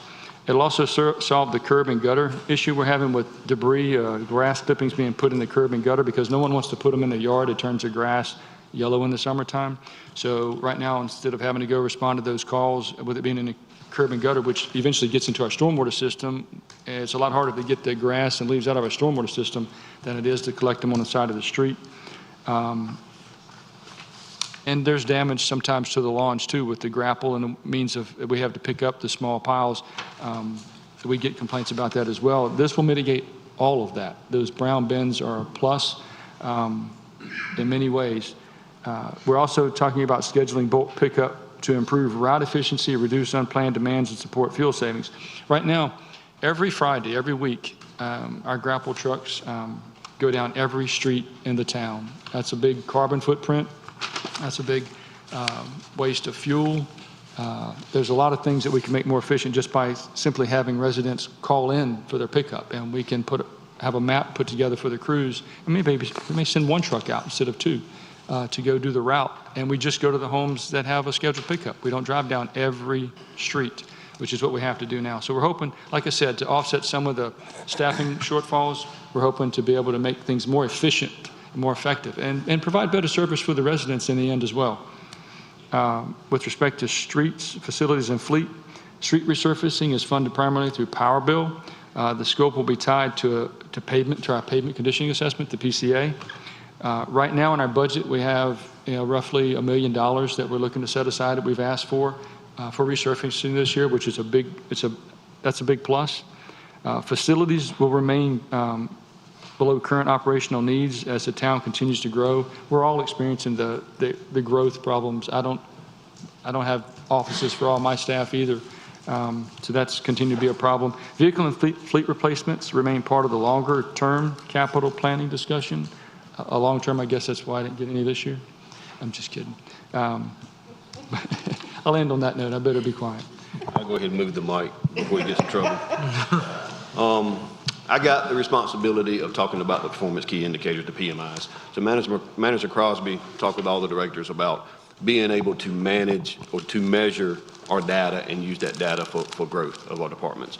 And it's a wonderful implementation that we can use for future budgeting. Each department has their specific list of KPIs, but I'm going to talk about the general ones that are up here on most of those. So what is total incident count? So for policing, for example, there's two main formulas that Internal Association of Chiefs of Police recommend for staffing for police. One is a resident-to-officer ratio. That's about 2.5 officers per 1,000 residents. But the other and the most accurate formula is based upon calls for service. So last year we had 24,456 calls for service. That's what we had. This is including proactive calls, traffic stops, security patrols, and things of that nature. Just last month, we answered 2,883 calls for service. If we keep on that pace, that's more than 32,000 calls for service we'll probably answer this year. That's 94 calls a day. That is going to be the most accurate way to measure capacity for employees within the police department. The other factors that are up there, response time. What is our response time getting to those calls? Is it due to officer shortages? Is it due to traffic slowdowns or traffic response because of streets or because of other issues? What's our officer vacancy and retention ratio? If we have vacancies, and we do, but if we have vacancies, why do we have vacancies? We need to make sure that we know why officers are leaving if they are leaving, and what is our retention ratio? What is our crime trend? We compare our crime trend to the national average and the North Carolina average. Pardon me. Also, what is our training compliance rate? Are we training employees to do their current job, but also are we training employees for succession within the department to make sure they can step up and take that next level of promotion? Deferred maintenance backlog, are we maintaining and replacing equipment on a scheduled basis to make sure that it lasts as long as possible? Are we looking at our buildings, our streets, our infrastructure to continue to be dependable and grow? Our work order response time, obviously somebody puts in a work order for an issue with a street or an issue with public works, are we answering those work orders on time and completing that on time? Again, each department will have their own specific items for KPIs, particularly to that department, which will help us better plan budget and budgetary items for the next few years. And with that, we'll answer any questions you may have. Thank you. Start with Mayor Pro Tem. Mayor Pro Tem. No questions this time. All right. Commissioner Roa. No questions, thank you. So where can I find the cost for the brown cans, and what page is that going to be located? Is that Part of under the capital? GFL request. We're going to do that through GFL. I think the total budget for GFL this year is $1.385 million. Ask them to provide? The portion of that for the brown cans, I think it was $250,000 to do the brown cans. $250,000. Can you speak in the mic, please, Rick? Of all people, I should be speaking into the mic, I've been told. It's part of the GFL budget that's been requested. It's $250,000 for the brown count initiative. Every resident will get a brown, and they'll be emptied every week. So during the summer, there should be no issues with grass clippings, small piles, limbs, twigs, stuff like that.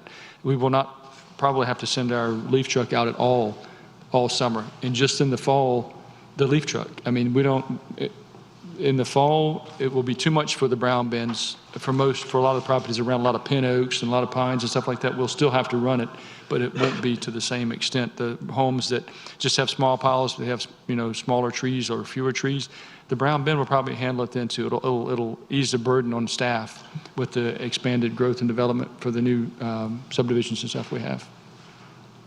Okay.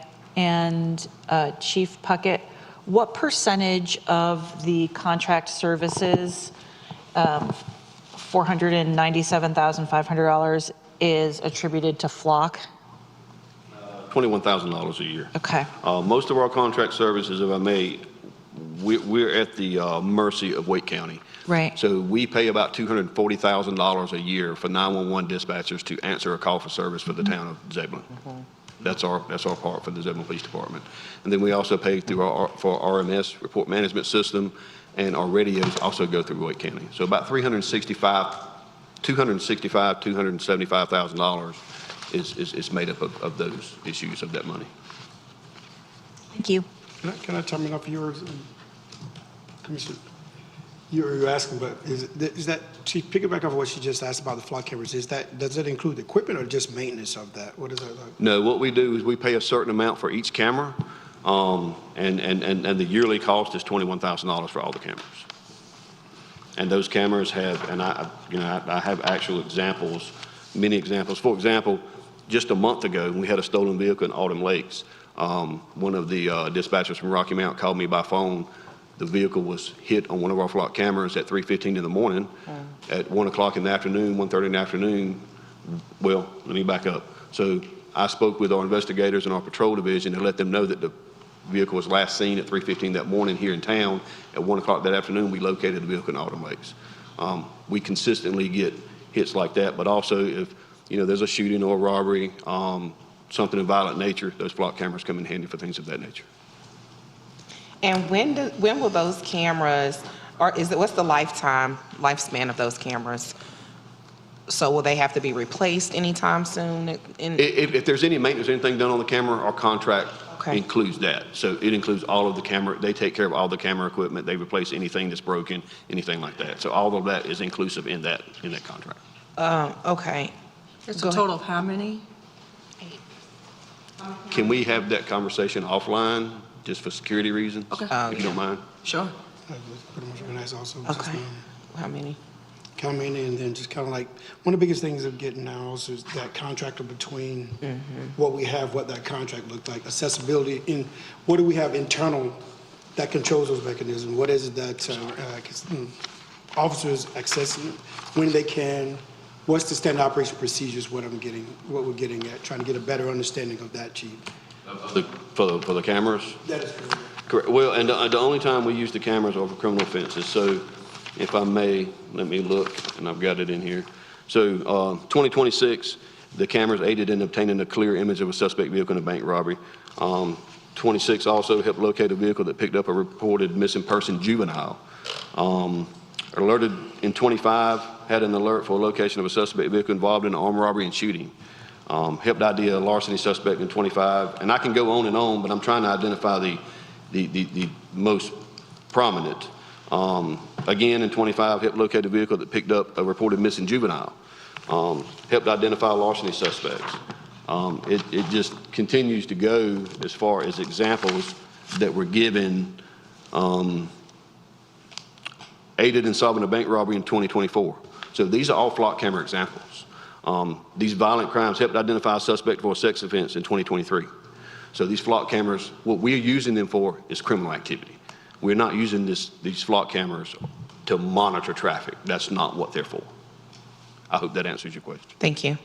Mayor Pro Tem. It didn't really. What I'm looking for is like, okay, what do we have internal that controls what we're doing? The reason why I'm asking, I'm having citizens ask the same thing. This may not be the time for me to do it. Citizens asking, what is that we have in standard operation procedure we have in place that controls when the officers say he or she is off duty. They no longer have access to these cameras or whatever it may be.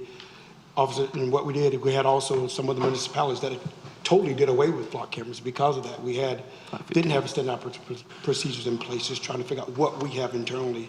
Like I said, this may or may not be the time frame, but just want to make sure that is for access. I think maybe. Correct. That is why who has Yeah, access. and I understand your question. Yeah. We just put together a series of answers and questions on May the 15th for the town manager that she sent to y'all, and I'm hoping we try to answer those questions.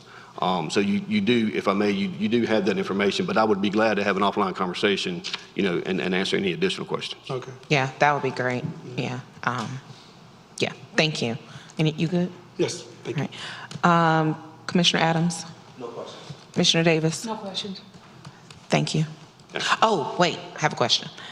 Just random. So with the street sweeper going away and getting the bins, will that have any kind of effect on the collection and the mulch? Our community really looks forward to The sweeper's not going away. We'll need it in well, the not fall. okay. Get me together. I'm not Rick. getting new. You can't take my old, too. Okay. But no, that will all be the same. It's actually cost prohibitive to have them take the vegetative debris to the landfill. They'll still take it to the same location. We'll still mulch it, grind it. Okay. And it'll be available for the residents. Okay, great. That is a big thing for the community, getting the mulch from the town. So I wanted to make sure that that was still going to be a service that we offered. Thank you so much. Thank you, gentlemen. I will point out that this is the team that is very good at advocating for resources. Thank you. Thank you. Good job, Sherry. The next team is our internal services team, and this is the team that I like to think of as the hub or the engine that helps all of the other departments make sure that they're finance, HR, and innovation and technology. Good evening, Mayor, Mayor Pro Tem, members of the board, and our town manager. So tonight, we are pleased to present the FY27 Internal Services Budget and Roadmap. While many of the services provided by Finance, Human Resources, and Innovation and Technology occur behind the scenes, they play a critical role in supporting every department, every employee, and ultimately every service delivered to our residents. As Zebulon continues to grow, so does the importance of having a strong financial stewardship, capability workforce, and reliable systems that support informed decision-making and operational effectiveness. So this evening, you will hear from 3 of your leaders who are committed to strengthening those foundations. Finance, which is led by Director Fitz, Human Resources, which is led by Director Meriwether Yarborough, and Innovation and Technology led by yours truly.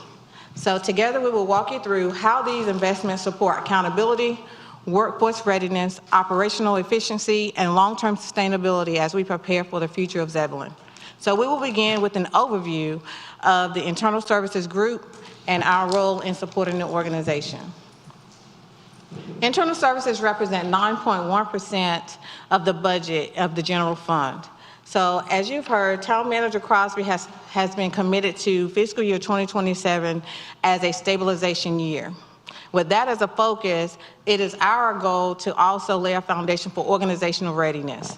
So in that stabilization year, we are concentrating on strengthening our financial accountability, supporting workforce development, modernizing those systems and processes, and ensuring that the departments have the tools and information that they need to operate effectively.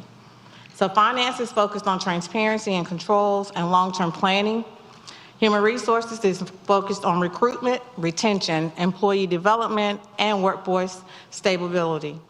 Innovation and Technology is focused on cybersecurity, operational effectiveness, enterprise AI and data governance, and helping departments leverage technology to streamline delivery. While each area has its own responsibilities, they are also contribute to the same outcome, building a stronger, more resilient organization that is prepared to support growth and meet the needs of our community. So we will now cover some of the budget highlights. All right, thanks, Tanya. We'll start with the Finance Department. As you'll see, we have a $50,000 capital funding that will go toward some budgeting and performance management software. Some other highlights, some increases or changes. The Wake County tax collection, they're going up on their fee a little bit, just marginal increase there. The audit, which had been funded through the governing board's budget, that's been, and the financial advisory services provided, that's moved from the board's budget to finance, so there's a little bit of change there. And then basically the whole department's budget $798,000 and change. That's an increase of 4.2%, mainly, like I said, because of a couple of those moves into our budget now and the increase in the tax collection. As everybody's mentioned, there's all new positions have been deferred. There was a procurement manager request included in that. And that's essentially the highlights for finance for this current year's budget. Thank you for that.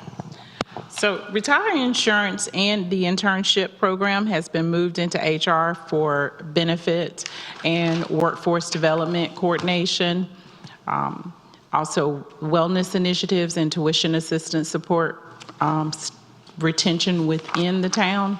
And then there was a request for an HR generalist the request was deferred.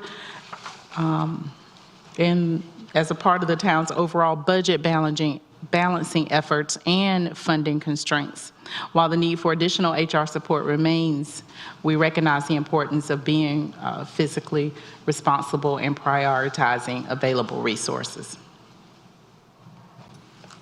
So from the IT perspective, the funding supports systems and infrastructure that the departments rely on heavily every day, whether it's applications, systems monitoring, connectivity, backup and recovery, and then you also see records and digitization project there and operational technology services. One of the things with computer devices, we are having a supply chain demand in that capacity where with data centers, we are expecting a high cost increase as it relates to providing the devices that we need for computers and laptops. So we will see an increase in that, and they're ranging at about 20 to 30% average for those.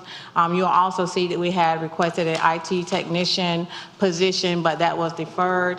That position was deferred. However, the demand continues to be the same across every department. So servicing our public safety staff is impacted. So we're trying to build a cross-functional team that will also support the second and third shift employees that are there because they deserve that as well. So that is where that finance is there. So the need is there, but it will not impact our ability to still provide efficiency and governance and ensuring that those departments have what they need. It just means we have to be very creative and strategic on how we support them at that time.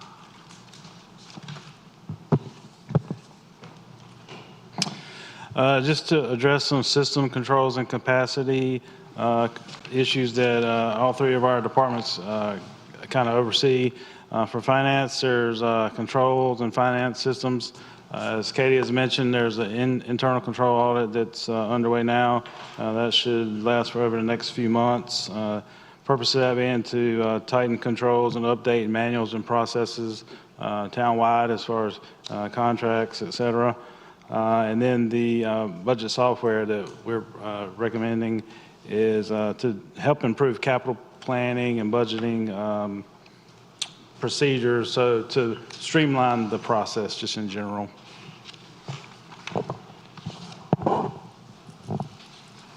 Okay. For human resources workforce successions, HR will update the performance management to reduce paper processes and improve feedback. We feel that by doing so, this will reduce administrative burden, increase accountability for managers, better employee engagement, as well as improve compliance and documentation, provide data-driven talent management and support for succession planning and workforce development. Also, we're talking about career progression, and the internship program, again, will support retention, succession planning, as well as workforce development.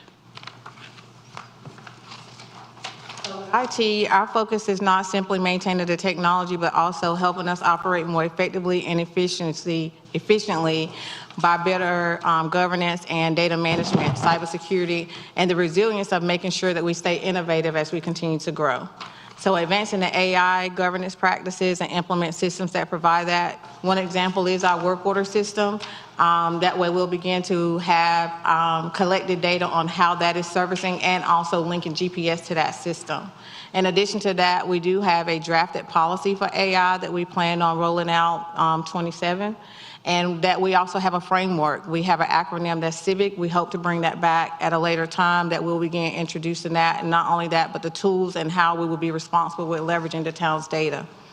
as the town continues to grow, our ability to manage that information, we have to also think about the risk and the organization capacity. So even though we are growing, the organization is growing, it is very important that we have the very, selective initiatives that we can focus on, because we can't do everything. But how can we prioritize the most important things right now? And most times it's making sure that we stay safe and then identifying the risks so we can actually mitigate those before those happen.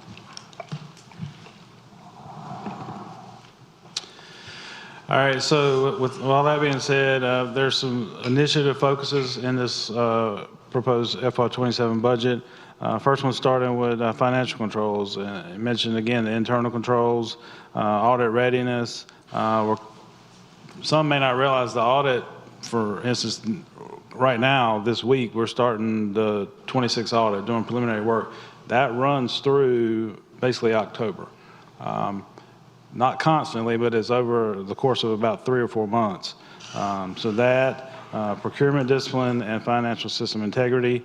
Of course, transparency is always important with budget transparency and financial reporting transparency. I think everybody's aware we do have a financial dashboard, for instance, transparency tool that we have through our current software provider. That is linked on our website, so that's always available. It's up to date. You just refresh it and it'll update. So that's a good tool that we have in our toolbox that hopefully everybody's aware of. And then also we do provide monthly financial statements updates on the website. That's on the finance page as well.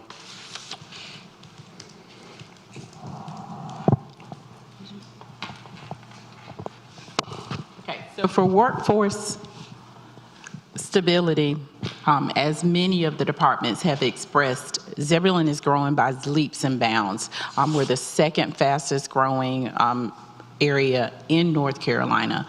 Census shown that we have approximately grown about 52% since the census was conducted in 2022, between that time and 2024. And so retention is important for the town. Recruitment, onboarding, and employee support development and policy consistency is very important in a growing municipality like Zebulon. Also, operational readiness. I think this is a shared responsibility with several of internal services. Again, we're growing by leaps and bounds, and it's important that we have a town-wide internal capacity to support departments as services demands increase.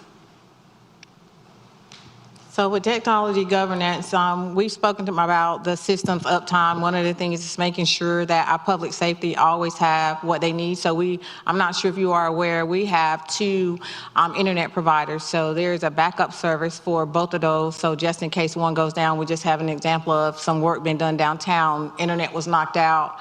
So we had to bring fire back up on their backup internet so that the citizens were not impacted. So there are some fees there that you see with systems uptime, but it's very critical to make sure everyone is important, but when it's public service and they can't get a phone call through, we're impacted heavily, and that reflects to us of how we're delivering those things. But we've also done service tickets, the digital adoption, and then around data governance. We're really laying a foundation here for that because we have systems that have been siloed, so we've been establishing a way that those systems now begin to talk to each other, and we're trying to better understand where that data exists and then how is it being collected. And so that will be our foundational piece for our fiscal year 27, and that will lay the foundation too that will be feeding into our AI data governance and enterprise that we have moving forward. So as you can take a look, we also have our performance indicators here. And with our performance indicators, what we're trying to do is make sure we measure, improve, and align and deliver all the services that we have. So reporting timeliness, audit readiness, procurement, accountability, and financial stewardship, that's financial performance. However, even though it's financial performance, it touches each of us. So if an employee may not be put in the system on time from HR, then we may miss them as it relates to the system that they may use, and that'll impact Bobby's system. So all of us work collectively together. However, we put that performance performance indicators in. So though we're 3 separate departments, we move together as a team because it's so intertwined. One of the other things is with recruitment. How do we make sure we have the employee, not only have the employees here, but how do we make sure the employees are developed? How do we make sure that the workforce is stable? And then also, how do we make sure we're doing succession planning, which is very important. The other thing is system reliability on the technology side, which we mentioned a little before. Cybersecurity is always one of those spaces that is going to be continuous because, you know, the threats are the threats, right? But they come in frequently, but we're prepared for those and making sure that we mitigate those is really high. Our response time and resolution times, we do track that in our help desk system, but then sometimes that falls through the cracks. It might be an email. So we're trying to make sure we continue to lay a solid foundation there as well. So those key performance indicators and holding us accountable next year is going to be very critical. Thank you. So back over to the mayor. Thank you. We'll take questions from the board. Mayor Pro Tem. No question at this time. Commissioner Roa. No, ma'am, thank you. Commissioner Baxter. Yes. Director Fitz, is the audit located in the contracted services under 10-420, 4500? Or professional services, 0400. Yeah, yeah. Is that it, Commissioner Baxter? All right, Commissioner Adams. Commissioner Davis. No questions. Financial dashboard that you mentioned that updates monthly. So when it updates monthly, is it updating based on revenue and expenses? Actually updates immediately. Like if we put in a journal entry for tax collect, you know, every Monday tax collections come in. And when we put that entry in, if you refresh that page, you'll see the change. So it happens immediately. That's not a monthly thing. The memo and the graphs are the monthly thing I was referring to. Mm-hmm. But the dashboard itself update. If we do a check run, for instance, if you have it sitting up there and we do a check run that updates, you refresh it, you'll see a change immediately. And then there's drop downs. You can do detail, somewhat level of detail of expenditures and revenues. And it's got all the capital project funds in a little drop down as well on the top left. And is there a way to export that? Yes, they do export to Excel somewhat. Okay. Manager Crosby, is there a way that we can, as for our monthly meetings, we can start getting that dashboard exported? I'm not sure if that's something that the board would like. Yes. Okay. Is that something that's beginning after we get through this budget process? We can start getting that printed out for the board for our monthly meetings. That would be great. Thank you. If there are no other questions from the board, thank you guys so much. Manager Crosby.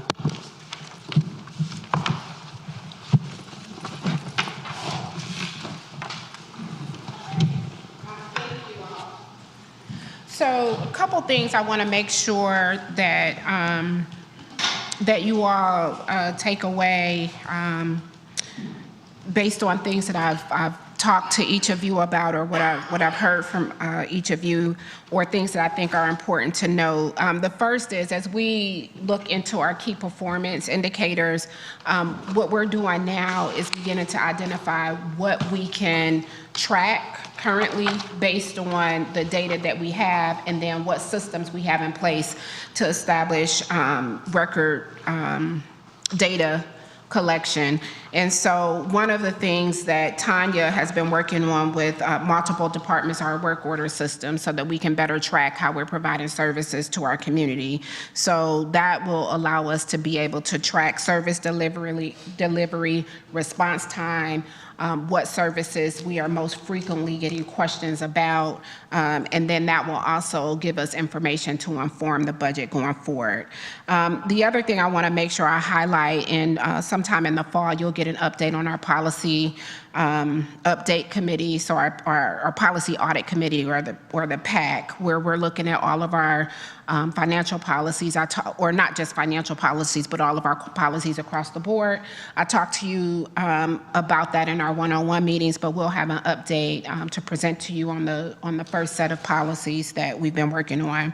I also know that youth engagement is very important, and workforce development related to youth is important. So you heard that we've expanded community center hours.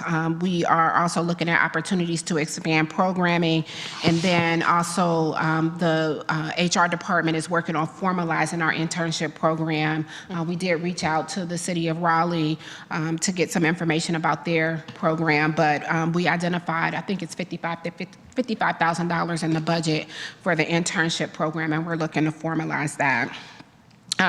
One big thing, we've talked a lot about the small area plans, but one big thing that's really important in addition to the spec book is the comprehensive improved CIP.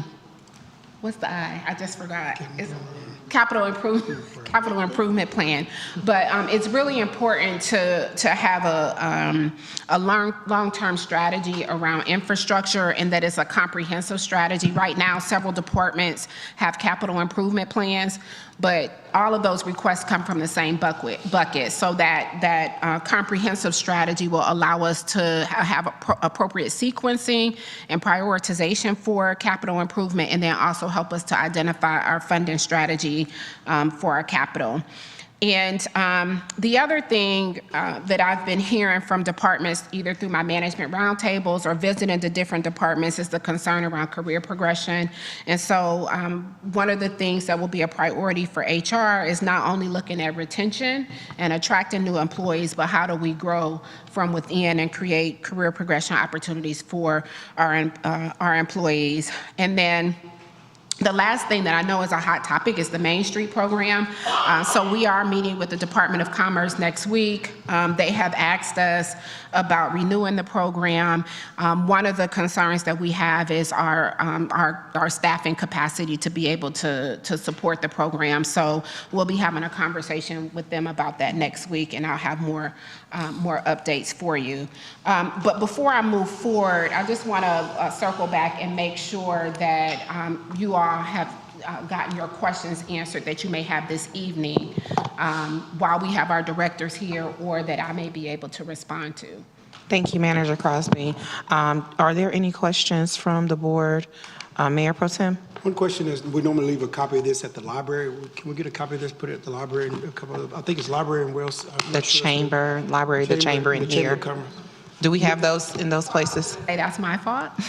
Okay. Bobby asked me about that, and I said, well, it's online. And then Heather said, no, we have to make sure we distribute it, so it is going out. Some of them have been delivered, but we also will make sure that it goes out. And then one last thing, will we have access to the directors if we have some questions that, as we go along and finalize it, will we have access to the directors? Yes, it would be helpful if you sent those questions to me. That way I can compile them and then present a report to you all in one document. And then also in our one-on-ones, we can talk as well, but it would also be helpful that if there's anything that's missing in the budget, if you all send that, and we can compile that and make sure that all of you receive that information. Yep. Yes. I'm sorry. Commissioner, no, somebody had their hand up. Commissioner Baxter. So going back to the internship program, where is that located in the budget? It's in the HR budget. Oh, it's in the HR budget. We moved it to the HR budget because we wanted it to be a part of a larger succession planning strategy. Right now, the only intern that we have is in IT, and that's actually been working out very well. But we want to see about how we formalize that and have partnerships either across our partner municipalities in Eastern Wake County, but then also looking at how we can partner with Wake Tech and some of our other higher ed institutions, and then looking at the possibility of high school internships as well. So it's a small pot of money, but we want to formalize the program. And I'm sorry. And where does that hit? No. Let's see what page the HR budget is.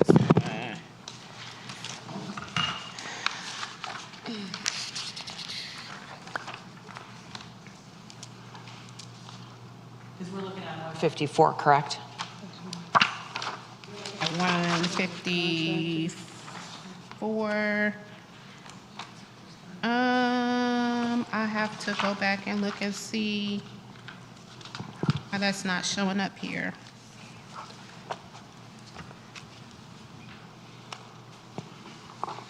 I'll follow up with you on that. But that's where it'll be slotted on Yes, on it will- 154? It will be in HR. Okay. And then my second question is, how does the concept of career progression differ from the career ladder system that we've established, like say with the police department and the fire department? We don't have, so first of all, in police and fire, there are also additional opportunities for career progression. So while there's a career ladder there, for example, Chief talked about the battalion chiefs. We don't have a place for the captains to go from captain to battalion chief. We have senior captain, but right now, there's no progression to battalion chief. You go from there to deputy chief. So we have a career ladder program, but there are some gaps within that. We have some career progression challenges in the public works department as well. So looking for opportunities for growth there. And then in the police department, like the lieutenant position that we didn't fund, that's another opportunity where there's a gap in the career progression process. Did I say that correctly? Yeah. Be formalized into the ladder at some point? So whatever we do around career progression, yes, it will be incorporated both in the public safety ladder, but then also we will be working across departments on where the appropriate fit is. Awesome. Thank you for that clarification. Thank you. Commissioner Roa? Yeah, in this work session, this question's more for the board and then Katie at any moment. So on page 44, it says that based on the activity through April 2026, FY26 is projected to return closer to FY 2024 levels. So that means that next year, we're only going to make around $20.3 million, if that's like the accurate number from that year's projection, right? Related to our permits and the value of those permits. So if we stay on trend, there's the potential for that, but I would like to allow Director Lauer. See, Matt, I knew I was going to need you.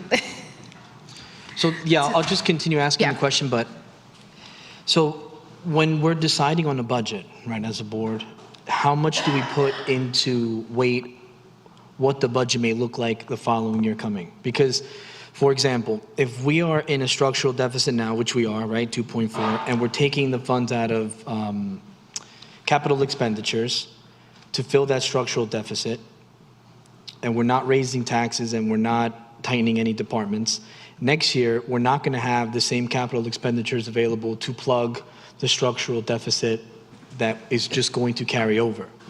And it's going to get a little larger, right? Because things get more expensive. So I know that, and Katie, this budget is great. This book is great. This information is great, right? I'm asking this as just an exercise in learning here. And I think that the town should know, or people should know, that in this book are the reasons why we're here. It isn't anyone individually here. On page 54, it says the town does not currently maintain a formal multi-year financial forecasting model to project operating revenues, expenditures, or service demands. So we had no way of projecting how much money we would be making year 2, 3, 4, 5. And it also says on page 56 that the town of Zebulon currently does not have a formal debt management policy. So I'm glad that you're making a priority to put those things in place right now with the policy committee that you have. But knowing that the structural deficit that's coming next year is going to be more savage than the one we have now, and we won't have those funds to take out to fill, does that weigh into your consideration for this budget, or does it make you want to ask for alternatives to this budget, deeper cuts to this budget, or is that just something that the board is going to address next year? How have you guys been through the process? It's just chatting. I think that this budget is, has cut a lot of things that we would like to see as far as like programming and capital improvement. And so going forward, I mean, I don't think that we need to necessarily be going through this budget to strip things out, because I just don't think there's a heck of a lot of meat left to take out of here. Going forward, we need to consider how we are approaching economic development, because attracting investors is very important as far as revenue streams go. I think that we've got some businesses and projects that are going to be coming in line that are going to add to our tax revenue. I think that going forward with the most conservative approach is prudent, because that way we can plan for the worst and then work from the best when it ultimately happens. But do I think that we need to strip things? No, we're going to have housing that comes online and new tax revenue coming from housing. We've got projects, I'm sure that you're intimately familiar with Zebulon Gateway. Like, as that project progresses, there is going to be tax revenue that comes in as that becomes aligned and online. So yeah, we're going to have to take things into consideration for next year. And I think that I always think about how we're moving forward fiscally. But sorry, I thought you were done. Go ahead, that's fine. You go. I was just going to finish up by saying, but right now, do I think that we've got a lot of room in this budget? Not if we're going to be delivering service to a town that has increased so dramatically. We're not doing a whole bunch of lavish new things. We are just trying to make sure that we're delivering quality service to the residents that we have. Yeah, and I will say, you know, Manager Crosby and I had a conversation when we first learned of this deficit, and so my you know, what just me, I was like, well, let's figure out this year, because you know she just got here, she found this and she's like, oh my gosh, and so I was like, okay, well, let's figure out how we can close this gap this year so that she can dig deeper and take a closer look and prepare I asked her to come up with a short-term goal and a long-term goal. But short-term to get us through this next fiscal year and this deficit, so that we don't, one, have to lose any employees, because we really cannot afford to do that. And two, well, at that time, so we don't have to raise taxes. And so I was grateful for the fact that she was able to come up with that short-term plan. And I'm looking forward to the long-term plan that August, that she plans to, she just told me this, that she plans to deliver to us in August, to see how we're going to move forward. But I'm grateful that she understands that we needed a short term, and now she's working towards providing a long term, so that this deficit doesn't continue to carry. And because if I could just piggyback off of that. So two things. One, I wanted to clarify, we don't have a formal debt management policy. We have an informal policy, and I can make sure that you that you get that.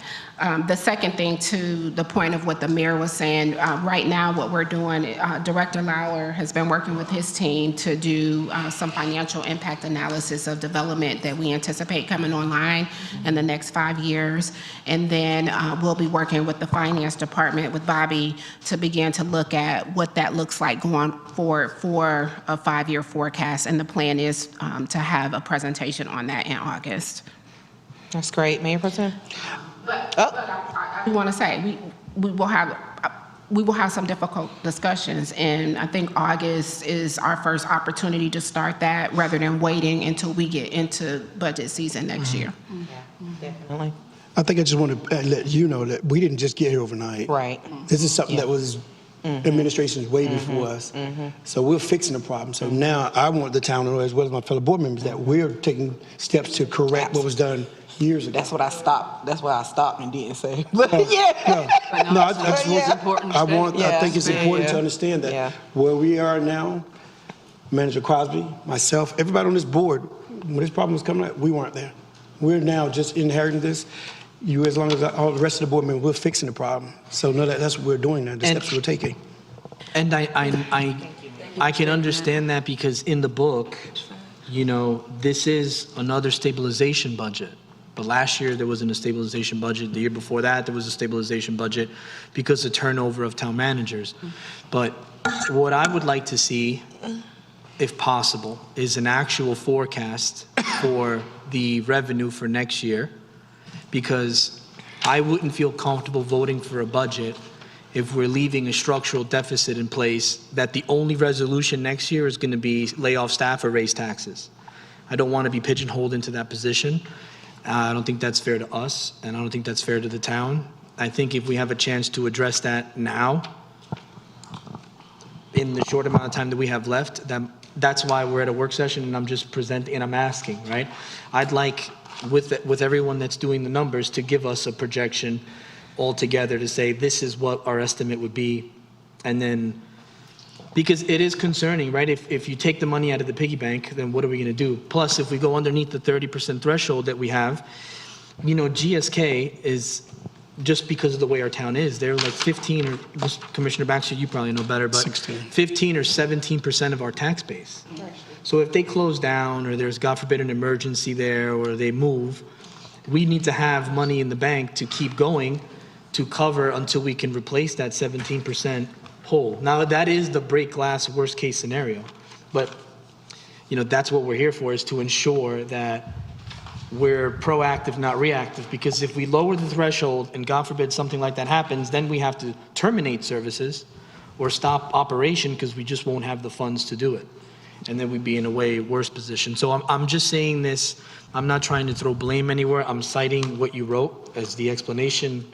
I understand, but it's just as one more level of kind of safety and security, right? If this was my household and I was trying to make a purchase with my wife, I would be like, what if this, or if we're taking money out of here, how do we then put the money back into the capital projects? Because we're going to need infrastructure, right? The police chief and the director of fire, or the fire chief, why don't I call you director of fire? You know, they're saying the town is growing and we need to keep up with it, but that means the roads, lights, sidewalks. I know Deb was just asked me, the first question she asked me when she saw me is, what happens with the sidewalks if you take the money out? And I don't know because we don't have a plan in this budget to replace the funds if we take it out. I mean, there is the 8 cents, right, that we could have to vote to use either way, but you know what I'm saying? I'm just trying to have an open conversation with you guys about being careful and addressing the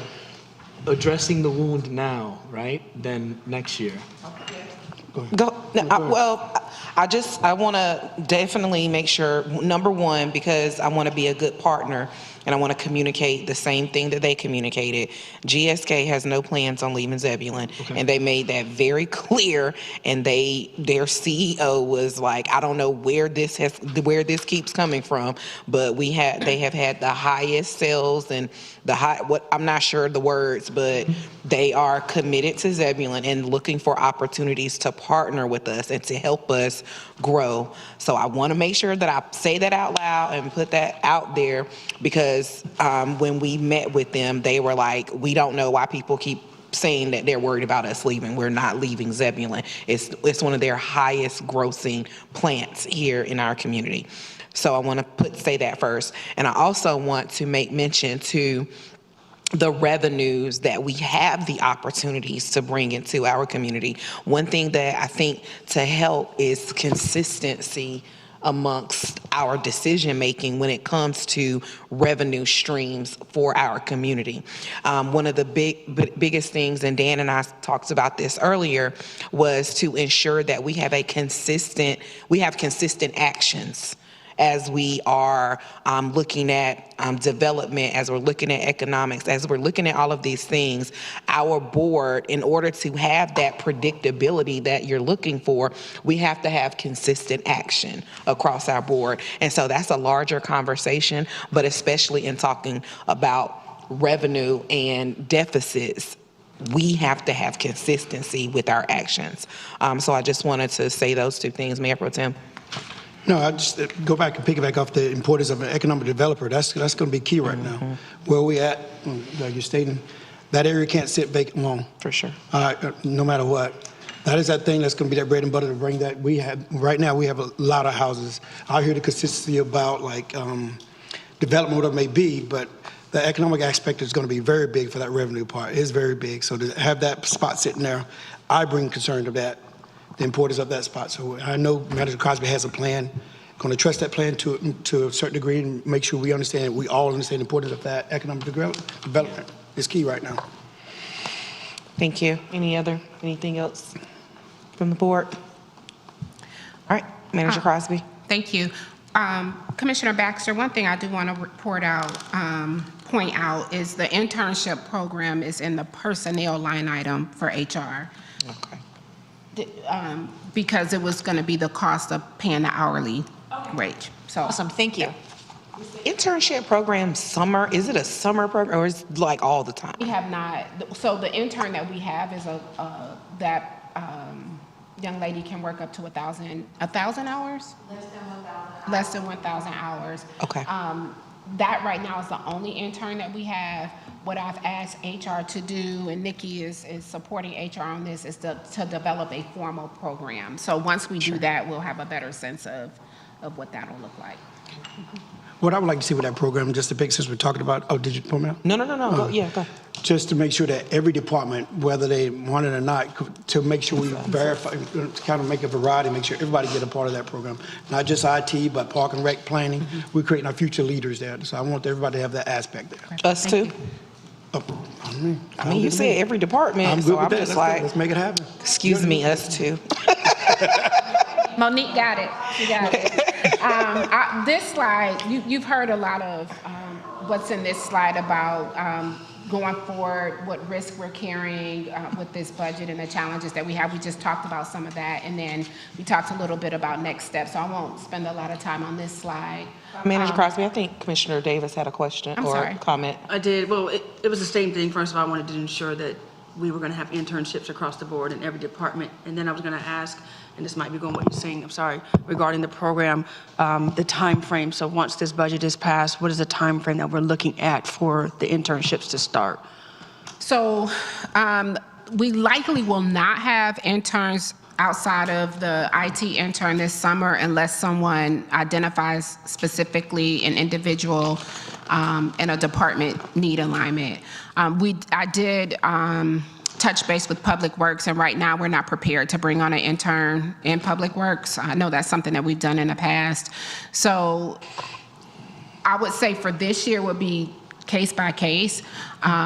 But I would prefer to wait until we had a formal program, which would probably look like the fall for college students and then possibly the summer for high school students. That's what I was getting to at that point, was now that we're going into the summer, it would be really exciting if we can go ahead and get these kids, the youth, opportunities to intern while they're out of school. Okay. Well, you know, Yeah, you let listen me to the mayor's let me youth talk to council. Monique. Let me talk to Monique and see what options we have. Okay. It's okay. The Mayor's Youth Council will take them. Don't worry about it. All right. Thank you. Manager Crosby. Sounds like a plan. Well, so what you've heard is a focus for this budget is really about stabilizing finances, strengthening our system, preserving our core services, and preparing for growth. I think I've talked to you all over and over again about really focusing on building a foundation that allows us to take advantage of economic development opportunities and allows the board to set a vision for what they want our community to be going forward. And hopefully you've heard a lot of that in this budget presentation, in addition to maintaining our core services. So it's the balance between making sure that we can continue to provide quality services today while we're realigning our financial situation for growth tomorrow. So next steps, June 15th will be the public hearing. We'll be talking over the next couple weeks about recommendations that the board has.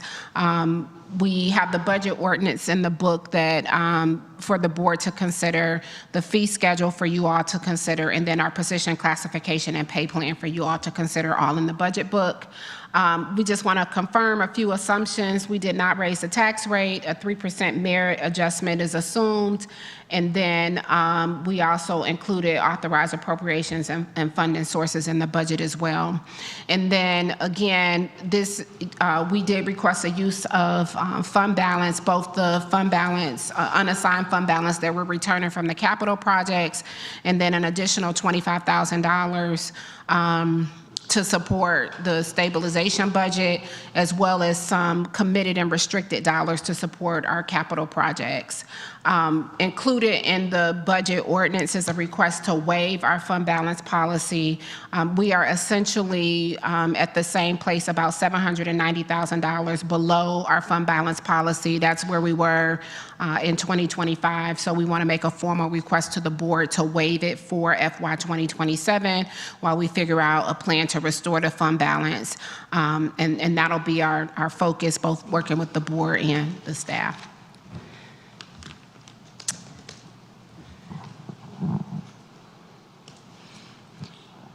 Manager Crosby, if you were done, I had one more comment for the board, if you don't mind. Manager Crosby mentioned that the public hearing for the budget is going to be on June 15th, but the website now for the town has the ability for the community to go on and provide comments. So far, we've had 26 people comment on the website, and the window for accepting feedback from the community extends through June 12th at noon.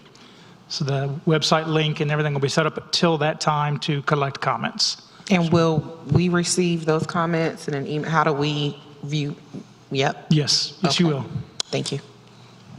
Sure you all get those comments. We'll also respond to those comments to the best of our ability. And then in our time together, I'll get your feedback on any additional budget recommendations that you may have. Any other questions for me? Board comments, Mayor Pro Tem. No comments at this time. Thank you for, first, hold on, I'm ready to. No, relax. I'm like, where are you Person going? with- no, hey, go to the house. No, it's We have a closed session. No, but, no. Okay, we sorry. Here All we go. right, go. No, what it is, I personally want to thank staff and you as well for doing the work you're doing. We know it's not an easy task for sure, because we all sit before you doing the same thing, having to make those hard decisions. But we're going to figure it out together. The key things that we're working together, as I stated earlier, and I want to reiterate, that's not pointing the blame on anybody or anything. It's just that we didn't get here overnight. So the problem that we're solving now, we can and will do it. It's just a matter of working together and figure out how we do it. To the staff, we don't want to let anybody go. We know that for sure. Like I said, the mayor's reiterated, as well as my fellow commissioners. We say the same thing. So we're going to do everything we can to make this budget work for this time frame and figure out the future as well. But only together can we do it. Unity through community. Commissioner Roa. Yeah, thank you for putting this together. This is wild. It's a lot of reading, and you know, I had a million questions, and I appreciate talking to you to answer them. I just wanted to be clear with the board and with you that, I ran on being fiscally responsible, and I made a promise to the people that voted me in here to make sure to look at this budget, take my time, ask questions, be thorough. And that's what's led to really providing the explanations that you wrote in here that most people wouldn't read, and just trying to understand what the future forecast is. Because I'm here for 4 years, I don't want to kick it down the road and deal with it year 2. Let's just deal with it now and then have a chance. And the reason I'm asking the board to do that is to take a look at it, because we spend a lot of money this year on like 9 different plans. Strategic plan, downtown plan, marketing plan, health plan, whatever plan we'd passed. And I want to make sure that everything matches up. If we're spending all this money on plans, but we're in a hole financially when we try to start those plans up, that doesn't make any sense. We should be in a place where we may hurt a little bit now, but when those plans are completed, like you have predicted in February of 27, our 2030 strategic plan will be done. It would be nice to have money available to start that plan, not to have a plan sitting there and we can't do anything because our capital expenditures are drained and we either have to let people go or raise taxes, and we don't know what to do, right? So just kind of putting all that together. But I do appreciate all the hard work for everybody to present, and I'm not going to steal your line, but that's all I got. Gotta come up with your own. Commissioner Davis. Manager Crosby, I asked for one thing, and that was for this budget to be presented in a way that was simple and complex that not only could the board understand, but that our citizens and you and the staff have delivered that. In every budget that I have been through, this is the one that I could truly understand from front to back. Not only was it something that we could understand, but the complexities that came with it in regarding finding the deficit.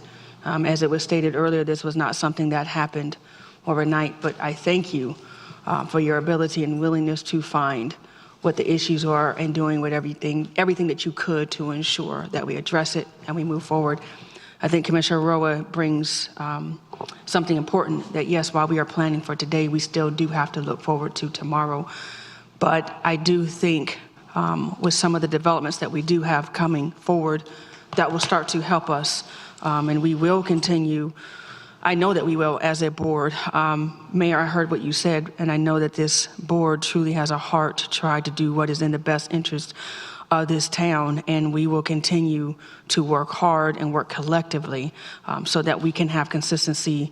And I think when you bring forward in August and September, we talk about the small area plans and whatnot, that is something that I know I have stressed since being on this board, is what is the direction that we are going in.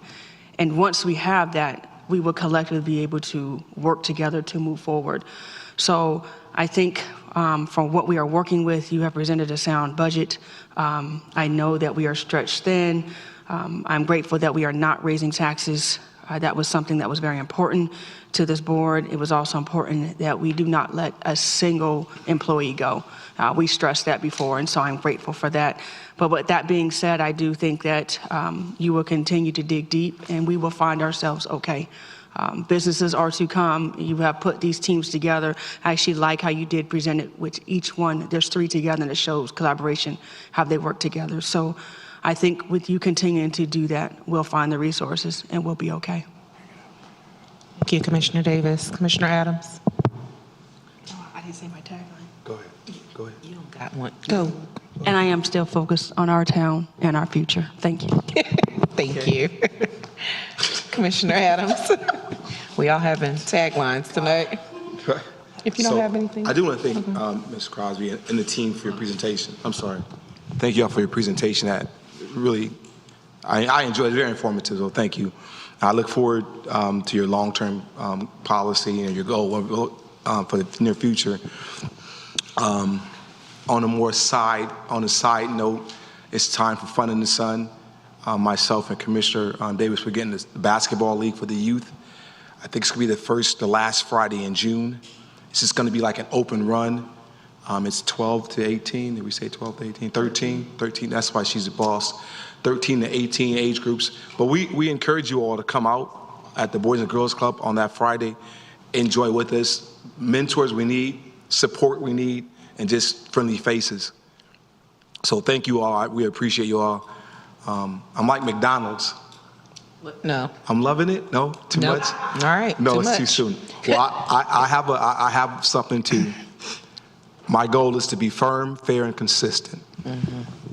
Thank you. Spoken. Commissioner Baxter. Thank you for a job well done. Yeah, that's pretty much it. Thank you all so much. As you can see, the board is,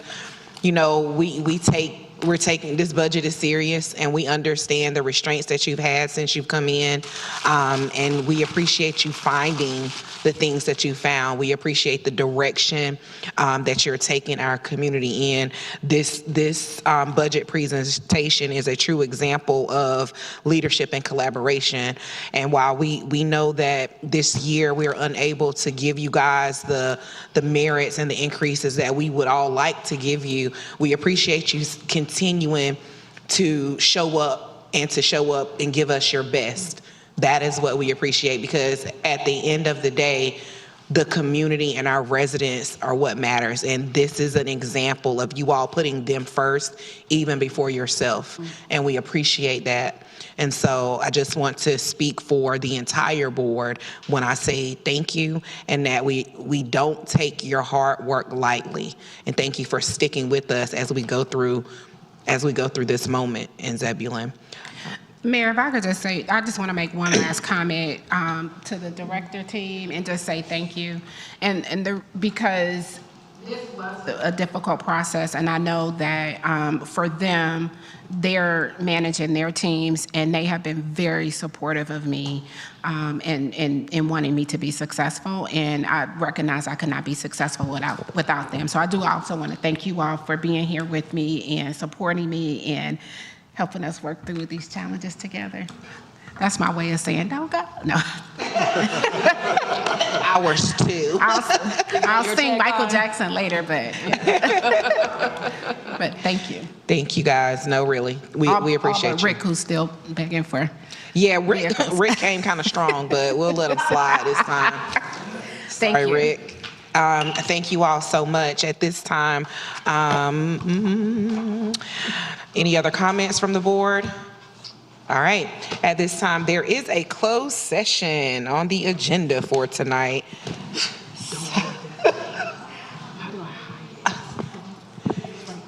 Hello, there's closed session. Everybody just leaving. They like, we're leaving. As permitted by NC General Statute 143.318.11, the board will enter closed session for the purpose of discussing the acquisition of real property. Is there a motion? So moved. We have a motion. Is there a second? Second. We have a motion and a second. All in favor? Motion passes unanimously. 5-minute recess.